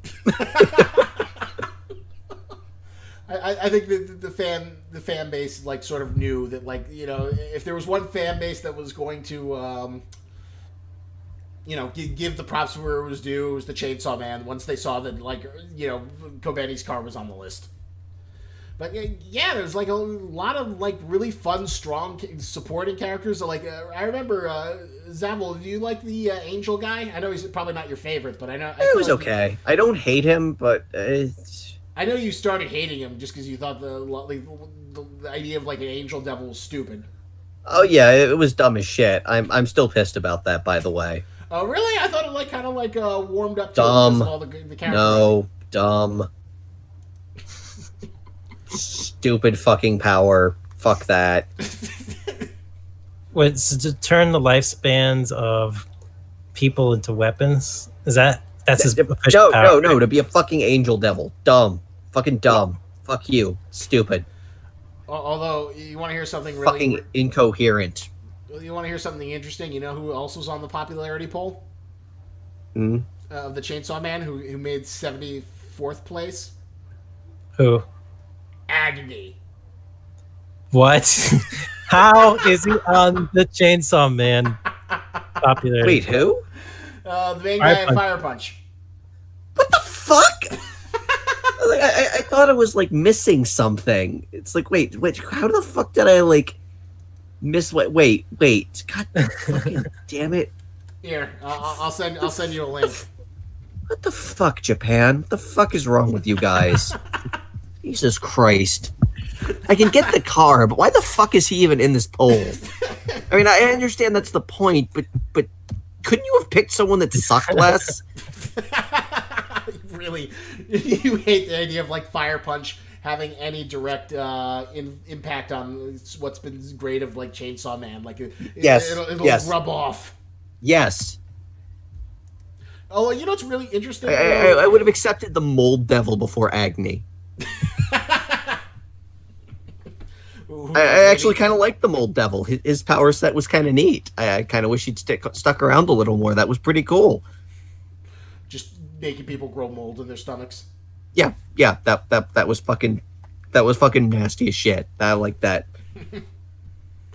Although, Which one was that? remember when they're fighting Rez? They like point at it and it says, "Grow mold on him." Well, you know what's kind of interesting though, considering how relatively dark Chainsaw Man is. There's been a recent string of pilots coming to Shonen Jump, but they've all been these gag mangas. Mm-hmm. But what's interesting to me is that like they all feel like gag mangas that like came out of the 90s. They feel like they came out of like this fucking time capsule of What? Let me see if I can find a few and show you. Don't read. You don't have to read through them. Just like skim through it, and you'll see what I'm talking about. Yeah, now I'm curious. It's like there's like been 3 or 4 gag manga like in a row. Oh, what the fuck is this? It's like the most 90s thing you'll see of all time. Oh my god, it's Cthulhu monster, but oh, he's been transformed into a cute thing. Magu-chan. Here's another one. Oh, for fuck's sake, this is just Hayari and Yarko-san. It was pretty much just brought up into 2020. They already did this. God of Destruction Chan. And what's this other one? Mori King, Mori- the incredible. Now this one, oh my god, this feels like it feels like walking into Otakon in 2000, and then you walk into this booth of 90s manga and anime, and then you just Mori King is like from this forgotten thing that came from the 90s that for some reason is being released into 2020.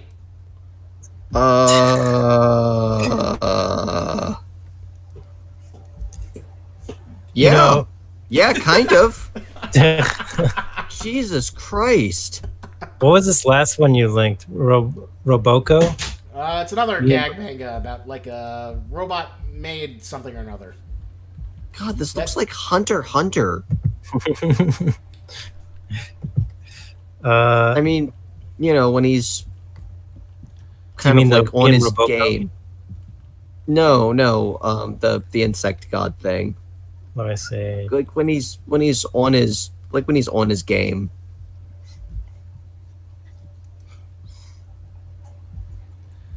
It's just kind of interesting to see all these sort of gag manga that feel very old fashioned. So this is like a new trend happening in. Yeah, it's a very interesting trend. I almost feel like it's this counterbalance to how much dark shit Chainsaw Man has been able to get away with. Emotionally dark. This looks like Dr. Slump. It does, doesn't it? It literally. Yeah, this looks like Akira Toriyama drew this. Is that happening? What? No, I'm pretty sure he didn't do it, but it's I don't think any of these series are going to survive, but I do think it's a really interesting publishing trend.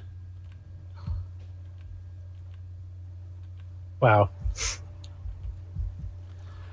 Okay. And I think it's an interesting world to look at where you've got Chainsaw Man. Well, there's this other semi-darkish series called Jujutsu Kaisen. I don't think I've ever read it, but I remember seeing that's kind of bloody. But I feel like Chainsaw Man is such a void hole in the magazine that the editorial department's lighten it up, yeah, fun gags, 90s, let's throw it back. All of our One Piece is getting towards its end. It looks like My Hero's ending. Oh Jesus Christ, let's lighten it up.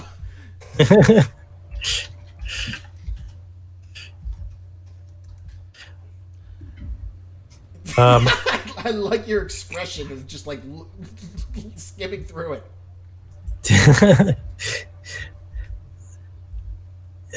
Could it be the 2020 trend? Okay. The All right, 2020 I'm apocalyptic done. Fuck trend? this. Jesus Christ. How recently did these manga come out in 2020? Yes, they all came out in 2020. They're all in their infancy. Most of those I published literally came out within a few weeks.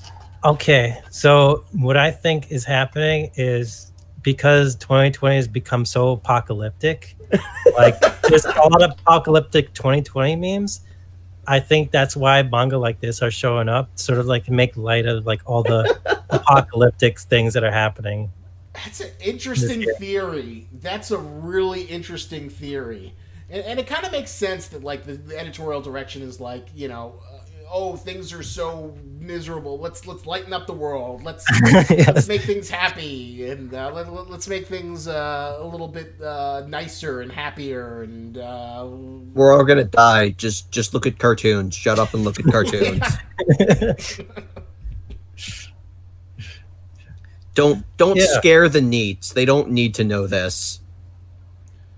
What's really sad is that oh god, and then there's this other gag manga that came out from this guy who did a mid-tier series that I kind of liked. That had some good jokes, called Beelzebub, and it's called Hard-Boiled Cop and Dolphin. And what? That sounds like an Axe Cop kind of thing. Yeah, it's the most recent link I have, and basically it's about a cop, and then eventually he works with a dolphin. What? Jesus Christ, I feel like I'm watching interdimensional cable. Who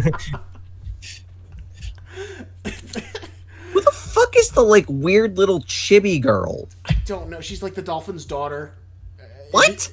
Just The go to dolphin's page daughter? 26 and 27 if you just want to see the dolphin come in. Yeah, we're gonna try and find this dolphin.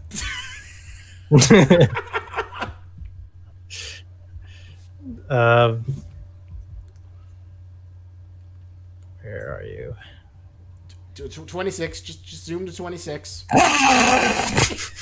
This is like this is like the fucking the otter. Yeah, kind of comic Otter in 11. Bakuman. Otter 11, yeah. I love this character. I'm already just like standing regularly with like a suit and tie, like built like a truck, but just has this tiny dolphin head.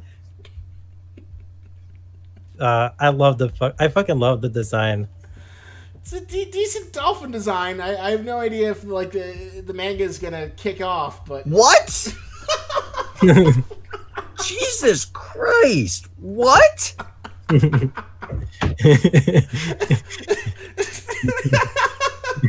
What?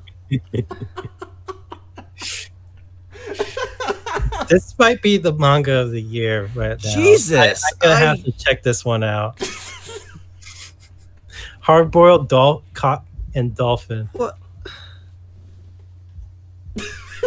like your expression right now. Does he have flippers? No, he's just like dolphin Just head. a So dolphin he just has a dolphin for a head? Yeah, just as a dolphin head. Seems about What the right. fuck is happening? The funniest thing is that like he doesn't even get to go on the color page. You just have like the little girl. Maybe they wanted to save the reveal. Yeah, I think so. I think they wanted to save the reveal. Fuck. Extra shock factor.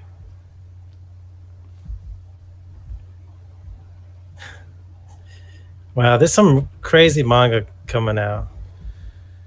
Yeah, it's a really interesting because, like, you thought that, like, the success of Chainsaw Man would be, like, leading to more, like, sort of darker, more complex things. And then just, bam! 90s gag manga! I feel like it's a reflection of our times right now. Okay. I just looked over the second chapter. What the fuck? Okay. It's a fucking octopus evolving into like a dude with a porn stash. I'm done. Jesus fucking He's Christ. got to stop sea crimes. They're sea creatures that do crimes. Only hard-boiled Sea creatures cop- that do crimes. Yeah, it's sea crimes. Sea crimes. Oh boy. Fuck. I feel like I gotta check out all these manga. I gotta check them all out. Yeah, I'm gonna leave that to you, Greg. Jesus. Definitely a very noticeable trend. Like I know Lobster has definitely checked them out already. You read them all, didn't you? I'll skim through them. Like, I think the one I followed the most was, like, the Beetle one, Mori King, just because I'm still, like, amazed. It feels like it came out of a time warp from 1999. Like the art looks like Akira Toriyama gag manga style. It's got a premise that feels like, afternoon Sunday. Oh, this Japanese family, and now, oh my God, it's a rhinoceros beetle man, and he becomes part of the family. Oh, what hijinks are going to ensue? Ha ha ha ha. It literally feels like there's this vestigial memory of like we walked out of it and we saw a screening for like the OVA anime at Otakon and that like came out in 1995, and then there's this like one guy there who's like, oh my God, this is so great, I love this thing so much, but it's like this weird relic that is largely forgotten against the passage of time. But I think it'll get canceled before it hits chapter 15. Interesting. It's very interesting to see how different these manga are compared to other shonen stuff. Well, it's always interesting to like check out each year, see what brings in, see what the editorial department wants to have in the magazine, and then ultimately what gets killed in the brutal creative culling process. Yeah, well, definitely like that. Hey, I have. It's been so long since I caught up with One Piece. I feel like I really need to catch up on Yeah, that. go catch up on that, and we'll talk about it later. Eventually, we'll do a One Piece catch-up stream, and I'm dying to do a Promised Neverland stream. Goro's finished the series. Zavil, I think you're like 2 chapters behind. I think I'm done. Are you I done? think. I think like last time we talked Yeah, about it. what wasn't the last chapter like, oh no, she's like out in the wilderness and now everyone has to go back and find her, shit like that. That's like the second to last chapter. Oh god damn it, there's more. Just one chapter, and then that's it. It's over. No. Yeah, the last one is actually finding her. Jesus Christ, fucking god, fuck, son of a bitch, fuck, fucking, fuck. You gotta admit though, the pictures are really nice. The pictures are nice. Fuck. God damn it! It's like someone telling you, it's like you have to eat these 30 rotten hard-boiled eggs, and you're like, all right, fine, and you're like, I think I'm done. It's like, oh, did you count them? You missed one. Just like pulling one out of their fucking pocket. Like, all right. Well, it'll only take you like 5 seconds to read. Although, Quing Pro Quo said, should Aki's new name be Aki 47? I see what you did there. I see what you did there. I think that's as good of a pun as Machiavellian. Machiavellian. I think that's easily a pun. But yeah, I'm sorry to officially put Emma down. There's like one last chapter. Who knows? Maybe the end chapter is like so good it'll like retroactively. Is she dead? Maybe. Fuck that. Hey, I'll read it, but I'll be pissed about it. Do you guys think would it be kind of cool if the artist for Promised Neverland switched with the artist for Chainsaw Man? No. Like, Chainsaw Man just did the story and had the paneling ideas. No. Like, okay, now I'm getting angry. Like, I will say that, like, Fujimoto isn't the best artist in Jump, but I would say that, like, his storytelling sensibilities are fucking perfect. Like, in terms of, like, conveying his story, having great moments and big reveals, like, his pacing is impeccable. I don't know. I don't hate his art style. I don't like the way he draws faces. Really? That's your fucking concern? You don't like how he draws faces? Yeah. This is like, I feel like he has to jump through a bunch of hoops in order to come up with a uniquer looking character design, because all of his characters have like very similar kinds of facial features. I mean, the problem's really bad in like in Fire Punch, where like I was looking at some images where like Togata's like walking around with a little girl who's like her cameraman, and they look almost identical. Yeah. But I feel like in Chainsaw Man it got significantly better. Yeah, like you can get around that by, hey, at least Power has horns, so you know which one's Power. See, there you go. you could add like wacky like hair covering certain eyes, scars. I don't know. I don't think Chainsaw Man really does wacky. Like, I think part of the point is it's like, they're civil servants. Everybody kind of looks the same. Everybody has the same shitty job. And another thing too is like he could sort of get around this as well, this problem, by just killing off the characters like one after another.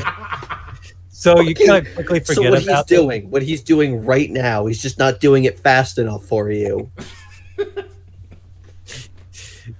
I kind of see it's like it's an inevitability of Okay, well here's a question: which Chainsaw Man characters do you feel like look too identical to each other? Because they still feel like they're distinct enough to like stand apart. It's not like the existential horror of like the Reverie, where like Oda had like the princesses who all had like the same fucking face in the same room.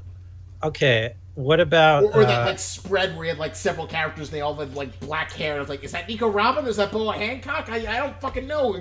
They all look the same. Oh my god, is that Tashigi? Ah! well, as soon as you change their costumes as well, that's also a big but One Piece guy definitely draws his women all basically the same. Most part. I mean, Same body. it wasn't nearly as bad before the time skip, but yeah, after the time skip, everyone looks exactly the fucking same, and I hate it. Yeah. But Like, who's a character in Chainsaw Man that you feel like is too similar? well, let's like any of the characters that have like black hair, like any of the guy characters that have black hair, they all just seem to like blend into each other. Except for Aki, who has a unique ponytail thing sticking out. Like you look at Arai, you look at the brothers who, you know, could switch faces with other people, and then masquerading as the other devil hunters who also had black hair and like some kind of bandage over his face. Like all those characters just kind of like melded into like a melting pot of like characters, you know what I mean? Well, I feel that they do feel kind of similar, and they all kind of like they're all like mostly side characters, so they never like felt egregiously offensive to me. Like all the characters that need to stand out. Yeah, but the reason why they were side characters was because it was really hard to, I feel like, to distinguish them as, you know, like, oh, this could be a potentially interesting character, but you know, it didn't really stick out design wise. Like the only thing that really sticks out to me design wise is like Aki. Like he has a more interesting silhouette. I think this artist needs to play around more with silhouette and like designing his characters and facial structure, different body types. I don't know. I still think it's been different enough that like, and the character writing and the positioning, because like that's his like one of his major strengths is that he's really really good at framing his panels. Yeah.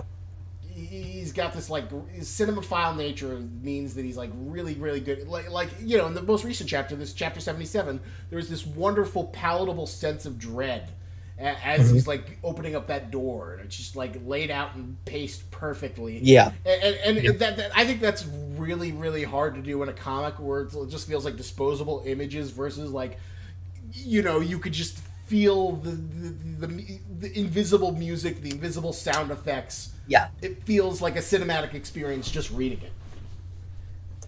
Yeah, I admit that was a really well executed scene, and the dramatic reveal of it was cool.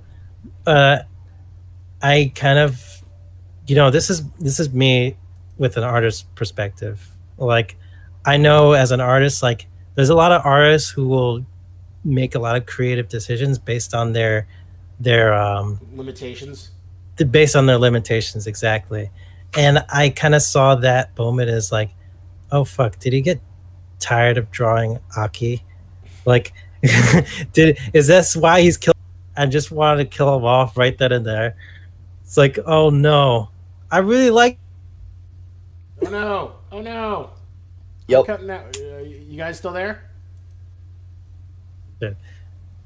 You there? I'm back. Are you guys back?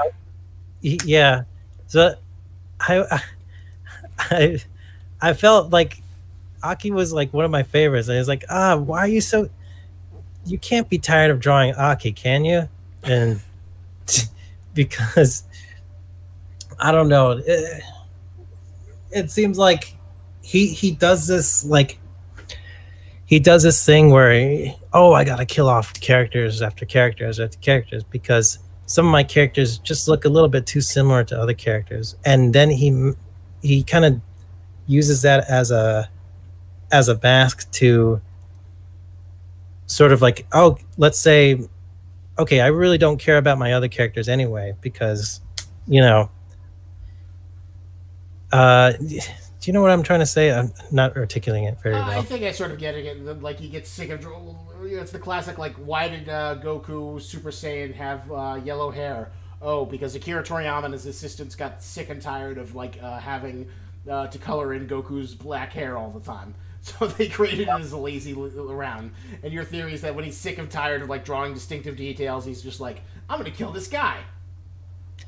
Yeah, like, he sees that characters that he doesn't want to draw over and over again. Like, he really dislikes.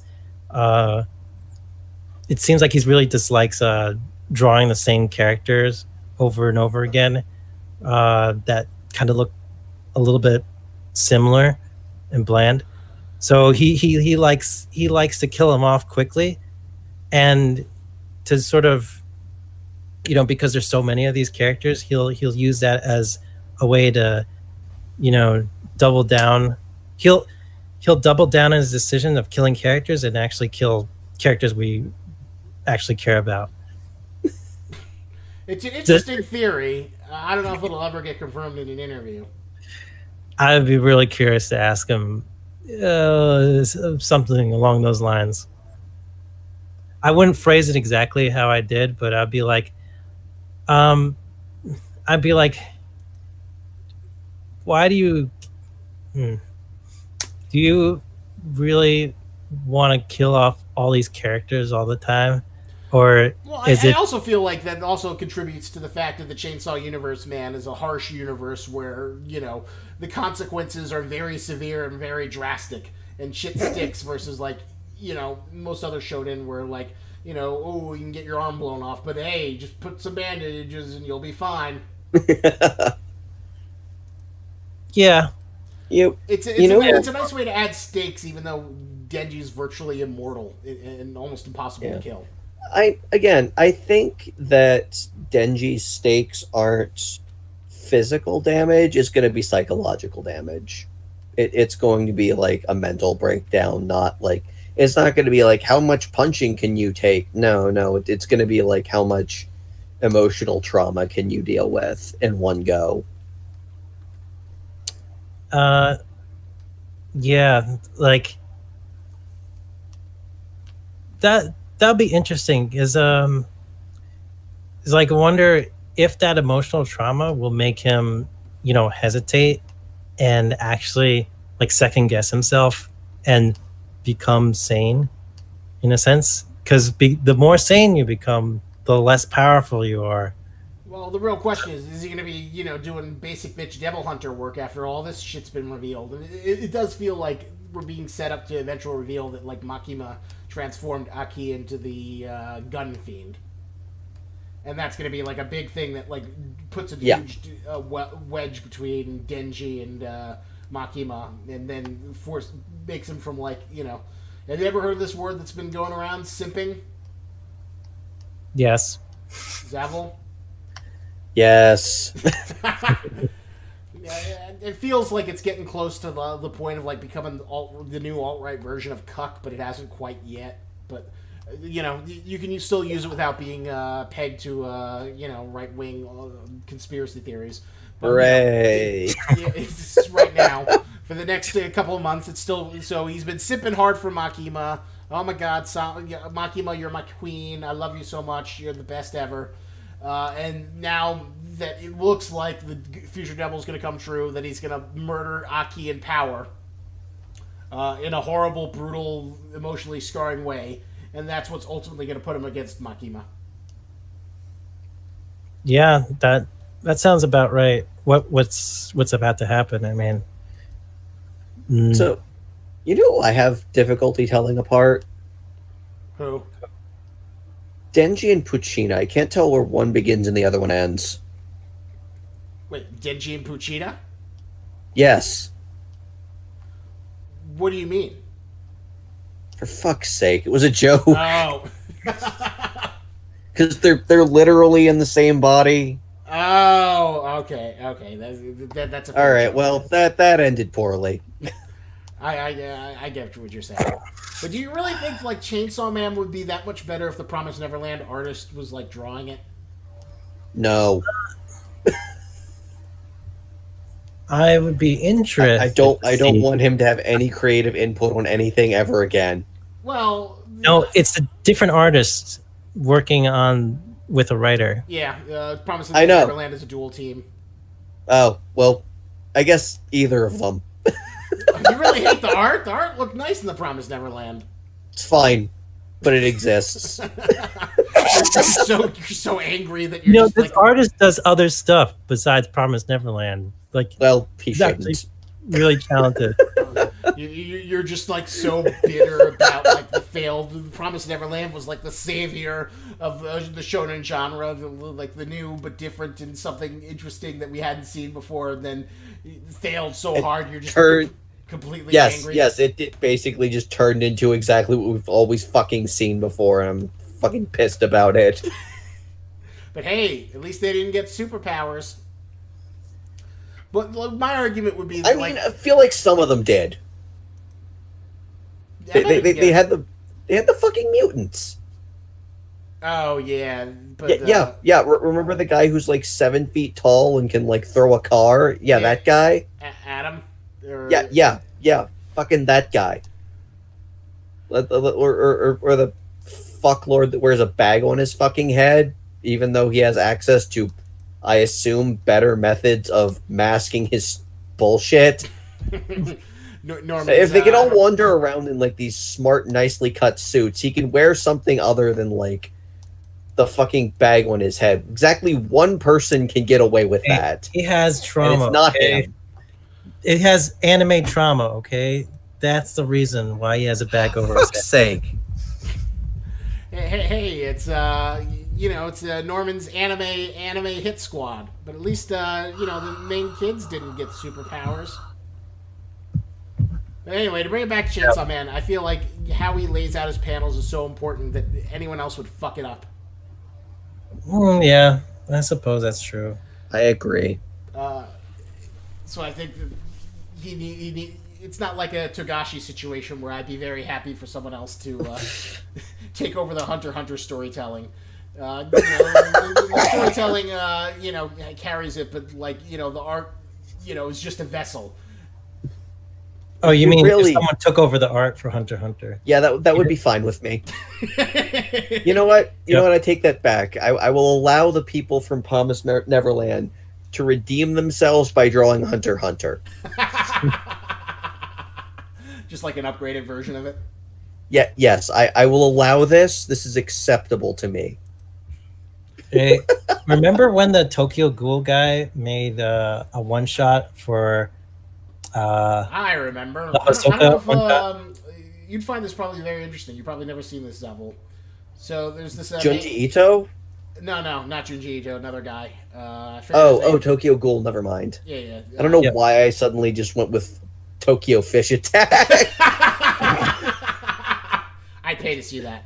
But Togashi gave the guy who does Tokyo Ghoul license to make a one shot, basically giving Hisoka an origin story. Oh shit, I did see that. Yeah, Oh, did you like it? it was okay. Yeah, I think it was pretty cool actually to see. I would have preferred Junji Ito do it because I feel like they could really capture exactly what it means to be Hisoka. The horrible horror of Hisoka just being this, horrible. Yeah, That- having seen his cat Yeah. manga, I feel like he could properly capture how uncomfortable Hisoka makes everyone around him. And if anyone can properly convey how creepy an anime dick tent is, I feel like it's Junji Ito. Junji Ito's Hisoka origin story would just be like Hisoka walking around in public situations and making everyone feel uncomfortable. Just Hisoka goes to a movie theater. Hisoka And everyone just leaves. Basically, anything to make Togashi whip out the manga quicker, you know, like Before he show off his dies or story something. quicker.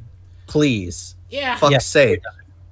Not getting any younger. Coronavirus is out right now. Like he needs to be, you know, in solitary confinement right now, so he doesn't get any germs on him. Like he cannot. He really can't. You know, get sneezed on at this moment in time. Yeah, like, he needs stay to alive. be put in. Well, assumingly he's just sitting around playing Dragon Quest or. Yeah, I'm still hoping that like. Well, I'd be a lot happy. I liked it, you know, a couple years ago where it was, you know, it was like, oh, okay, I'm going to do this 10 chapter segment, and then I'm going to take a few month break, and then I'm going to do another 10 chapters. Oh. That'd be nice. Like, if Hunter like had like a schedule where there was like 2 blocks a year where we'd get like 10 chapters. You know, I think I could live with that. Isaac or Lobster showed me the possible underpinnings of what the fuck is happening to Berserk. and I have never been so angry in my entire life. I'll have to show this off stream. There's this great video a guy made where it's like Berserk or one man struggle to not play Idolmaster. What? Yeah. It makes a weirdly convincing case. It makes a very strong case. And I don't think I've ever been this angry before. I'm so confused. What are the cases they're making? Again? The reason Berserk is just kind of dropped off the face of the earth and releases like one maybe chapter a year is because the guy who does the manga is basically obsessed with playing this fucking like music idol video game. Yeah, and like it sounds dumb as shit, but when you start like laying this case out, I'm like, oh what the fuck? What the fuck do you mean you insisted that the jackass who does like the art direction for this fucking video game be brought on for the new fucking Berserk anime? Alright, we're doing it. We're gonna watch it. Berserk, one of the most critically acclaimed and read manga in the You guys entire have to world. unmute. Many your mic. readers and critics consider the series to be perfect, or at the very least, near to being perfect. However, it's hard to reach some sort of overall consensus on a work that is incomplete. Although the manga first started publishing in 1989, almost 30 years ago now, it still hasn't concluded. In those 30 years, 357 chapters have been released, which seems like a lot, but for that amount of time, isn't. For instance, it took Hiro Mashima only 11 years to illustrate Fairy Tail's 549 chapters, 15 years for Tite Kubo to illustrate Bleach's 705 chapters, and 21 years for Eiichiro Oda to illustrate One Piece's, at the time this video was made, staggering 917 chapters. When Berserk originally began publishing, it was published bi-monthly in Young Animal magazine. If this publishing rate had been maintained up till now, there should be at least 600 chapters in the series. Except, there isn't. And that's because of this man, Kentaro Miura, the mangaka of Berserk. Instead of analyzing Berserk itself, I felt it would be interesting to focus on the man behind the manga and investigate some of the various rumors circulating about him and his work. In reality, the reason why Berserk has so few chapters compared to other series is because of Miura's now famous hiatuses. Within the past 11 years, Miura has taken at least 26 breaks from the bi-monthly publishing pattern, and recently has shifted more to a monthly publishing pattern. Why Miura takes many long breaks from working on the series is hard to investigate though, as barely any information about him exists, and even less of that is available in English. However, from the few sources available, we can piece together some of the larger picture behind Miura's hiatuses. From what I've gleaned, there are 3 possible explanations for Miura's hiatuses: other work, health issues, and last but not least, the Japanese video game series known as The Idolmaster. Out of these three possible explanations, Miura being distracted by other work is the only one that is 100% verifiable. One of Miura's longest breaks from working on Berserk, the period between mid-January 2013 to April 2014, was due to him working on a short one-volume manga titled Gigantomachia, a science fiction adventure taking place 100 million years in the future, but one that I should note features a petite, cute girl as a main character. The second most probable explanation for Miura's breaks is health issues. I haven't been able to totally confirm it, but supposedly back in the 90s when he was churning out chapters bi-monthly, Miura was actually hospitalized a number of times because of stress, overwork, and general exhaustion. In fact, it's actually quite common for mangaka to take break from work because of various health issues arising from making manga. Mangakas very often suffer from carpal tunnel, back issues, and conditions caused by stress. So it makes sense that Miura may encounter these issues and subsequently take breaks in order to not drop dead at his desk. Now, we come to the final and most commonly proliferated explanation for Miura's breaks: the Idol Master. This video is great.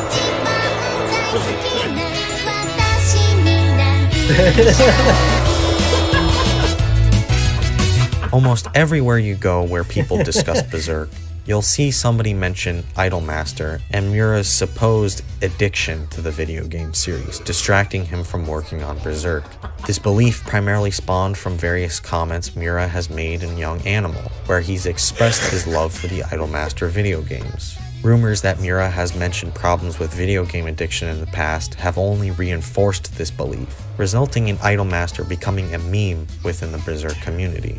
So, has Miura abandoned Berserk for the Idol Master? Possibly. If we take a look at this very handy Berserk hiatus chart, we can see that Miura's publishing rate started to lag behind in late 2006 to early 2007, when the first Idol Master game was released. In 2008, for the first time since 1992, Miura released less than 10 chapters, corresponding with the release of the Idol Master Live for You, the sequel to the first Idol Master game.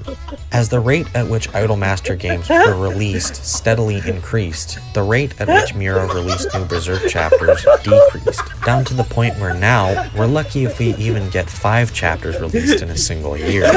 Looking more closely at the chapters released since the first Idol Master game came out, reveals evidence of Idol Master possibly influencing Miura's art style. God. Compared to earlier chapters, many of the characters' faces have gotten softer and less harsh looking, as Miura has smoothed out facial features with more rounded lines than in the past. There's also been a marked increase in the amount of female characters introduced since the release of the Idol Master, with many of them echoing the appearance of idols rather than Miura's early female characters. Probably the most compelling piece of evidence is that Miura asked for Toshiyuki Kuboka to direct the 2012 movie adaptations of Berserk's Golden Age arc. Miura insisted Kuboka direct the films not only because he's a veteran of the anime industry, but more importantly because he was the character designer for, you guessed it, Idol Master. However, in reality, Miura's supposed Idol Master addiction doesn't actually exist. Although he's mentioned the Idol Master many times in his comments in Young Animal, he's also commented on many other things, including but not limited to Star Wars, Devilman, Susumu Hirasawa, various other video games, how much he can bench press, and stopping a diet so he could eat chocolate. The changes to Berserk's art style that appear to be influenced by Idol Master probably aren't a result of Idol Master. Artists' styles often change over time as they live life, being dynamic rather than static. Considering that Miura's been working on Berserk for almost 30 years, it makes sense that his art now would look a bit different than his art from the 90s. Also, within the past few years, Miura switched from drawing on traditional paper to drawing digitally, likely influencing his art a bit as he got used to the new technology. But at the end of the day, if Miura absolutely loves Idol Master and plays it lots, why should we care?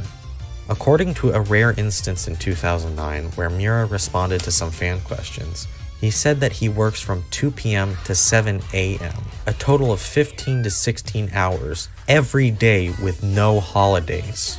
Just by looking at any of his art, regardless of when it was published, shows that Miura pours everything he has into creating Berserk. Jesus, look at how much detail there is in his fucking art. Would someone who spends all his time playing Idolmaster be able to make something like this? No. And although Yes. Miura hasn't been releasing new chapters as quickly as he used to, I believe he still deserves the ability to spend time playing video games, or doing other things besides working on Berserk. Even though the series isn't Burn the finished, studio down. I'm still happy with the 357 chapters we've gotten so far. That's better than having nothing. Hell, I'm happy We even need to with get rid only of the this Golden before he Age. dies. Although he can be aggravating at times, I still have to acknowledge that Kentaro Miura is one of the best damn mangaka out there, even if he has a thing for young girls singing and dancing in frilly dresses. I have to be honest though, it's kinda easy to get sucked into idol hell by those cute little demons.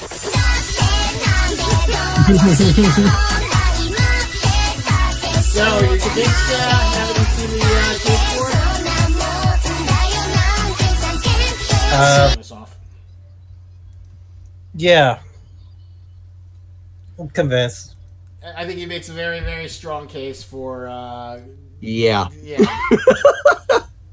why you should It's be like able to... you can just fucking see the decrease in fucking productivity. Oh, Fucking man. infuriating. From freaking Idolmaster. Alright, so we've been streaming for a while. I think we've got a good thing. We should wrap it up. So we will give ratings for Chainsaw, the last few chapters of Chainsaw Man, the last 5-6 chapters. And we will also give ratings for... so Fire first Punch. let's start off with Fire Punch. What would you rate Fire Punch? 5? 5. Oh, that's very generous. Give me a 5 out of 10. I mean, it's interesting, but it's like watching a train wreck, but it's not Asylum movie bad, so, I mean, it gets some points for that. Okay. Goro, your thoughts? Let's see. It was.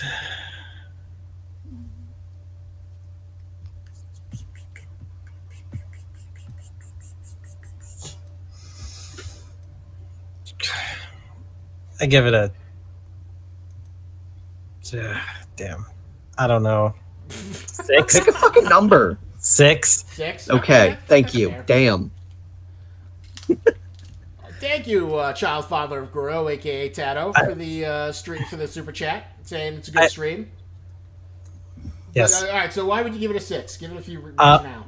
I agree with what Zavil said, but there was a moment I feel where the story could have gone somewhere. Anywhere. Just didn't.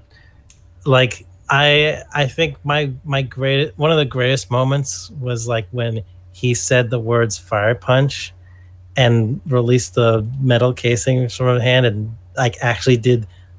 He used the name of the title of the manga the first time, and I was like thinking, okay, this series is about to lift off. And No. no, it didn't. All right. I would give it a 4. Really? I think I God agree damn. with Zavil that it is a very well constructed train wreck. It is a very interesting train wreck, but it is still a goddamn train wreck of jarring ideas that just. And I it's a highly recommended for where it's not unpleasant to read, but I still think it's a fucking mess. It's a fucking disaster of weird ideas that never coalesce. It's probably like, it's interesting. It doesn't feel like Asylum movie bad. You're right in that sense, but it does feel like just. Like, honestly, that's what gave it the extra point, is it feels like outsider art. That is interesting. Yeah, that is a really If it's interesting. not distinction. if it's not unenjoyable to read, wouldn't you rate it a little bit higher? Yes, that's why I didn't rate it a 4. Well, yeah, I'm also talking to Lobster about this as well. Yeah, you're right. I guess it does have that sort of outsider art, but I think there's nothing more insufferable than outsider art that doesn't go anywhere. Okay, that's fair. Yeah, when you get like highfalutin and pretentious and like, oh, we're gonna go to the tree, to the existence sphere. It's like, okay, I'll go along with you, but you better have a really good reason to, justify this if you're gonna get me on board. But it's interesting. All right, I'll give a concession. 4.5. Okay. Because the example does. Because you're right. Versus like it does feel like outsider art. That there's something to say here, even if it doesn't say it coherently. There are ideas. there are ideas being expressed. There are ideas being expressed in a sometimes entertaining way. Fuck, that is the best description of this manga I've ever seen. It's like there are ideas, they are being expressed. What is it saying? I have no fucking clue. I'm so glad we had this chance to actually articulate what the fuck we just saw. Like, because this has been like eating at me for like a while, and I couldn't really put it into words. And I think this was very helpful. It expresses ideas. It's just it exists. It happens. Stuff happens. People die.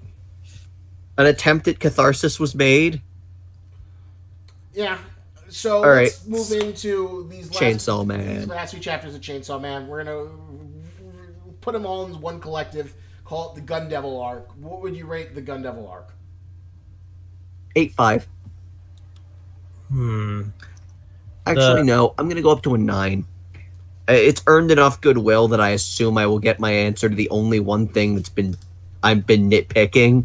So it deserves a 9. You want to go next, or should I? Yeah. I'll give it an 8 right now, and the reason is like. Yes, I've really loved like the PTSD episodes, like the Aki, the Aki going to the graveyard with Power and Denji, and realizing he actually does have something to lose with his friends, and then in that moment he's kind of like he gets into a really fucked situation with Makima. There's all kinds of batshit crazy shit happening at once, the Gun Devil coming and just wrecking shit, and having that creative like entrance for the Gun Devil, and like the whole list of people that died with him through his actions. I think it's setting up to be a really good story arc. I guess I'm a little bit disappointed how quickly, tragically, I guess almost anticlimactically, how Aki died. I don't know. I appreciate that. I mean, he's just one of so many casualties, and the fact that he was killed almost off screen as just you have to look for it in the midst of all of this shit happening. I appreciate. Yeah, like, it kind of makes the case like he is no more important than anybody else. All of these other people died too. They may not be the main characters of this story, but they were characters in their own stories. Yeah, I guess I just had more of attachment to Aki than the other characters. I'm going to go with 9. I think it was a really, really strong series of chapters. Slice of life stuff was so good. I almost wish it went on. I kind of wish it went on for like 3 or 4 more chapters. I would have been perfectly happy with it. Shit hitting the wall so soon with like the Makima reveal, the Gun Devil reveal has been really, really strong, and the fact that like you could like transition so smoothly from like really heartfelt emotional stuff, or no, really heartfelt sweet stuff to like heart-wrenching emotional stuff. Like, I really felt this past chapter when Aki is like the gun feed, and you're like, oh, fuck. This is how you're gonna do it. This is how you're gonna tear them apart. And the fact that you have like Makima as like the devil, mastermind, where, now the prophecy doesn't feel contrived. It feels like this tragic inevitability that nobody is able to control except for the one, emotionless Antichrist who's controlling everything. Just adds a lot more weight and tragedy, and it feels like the next few chapters are going to be really strong and very tragic and sad. The Machiavellian mastermind of this entire thing. Yeah. Machiavellian. Yeah, she seems to be earning her title incredibly well as just like going from like someone I was kind of like, yeah, go Makima, a girl who wants to sit through 10 movies in one day. Yeah, a girl after my own heart. That's my dream waifu, the person who wants to go fucking watch a movie, 10 hours of movies and go just back to back movies skipping. Yeah, just as long as it's never Battlefield LA. You fuck. I'm still mad at you for that. That was a pretty terrible movie. The whole movie watching thing was such a throwback to Fire Punch. Oh yeah. Did you have a more appreciation for the movie chapter after reading Fire Punch? Yes, I do. Zavel, what about you? I don't know. I mean, I see the parallels. I just liked it a lot more in Chainsaw Man. Oh yeah, it's much more effective. But yeah, yep. I know these chapters are really, really strong. I can't believe that the guy keeps on doing it and doing it so effortlessly. My only fear is that I don't want it to end, and I hope it goes on to at least 150 chapters.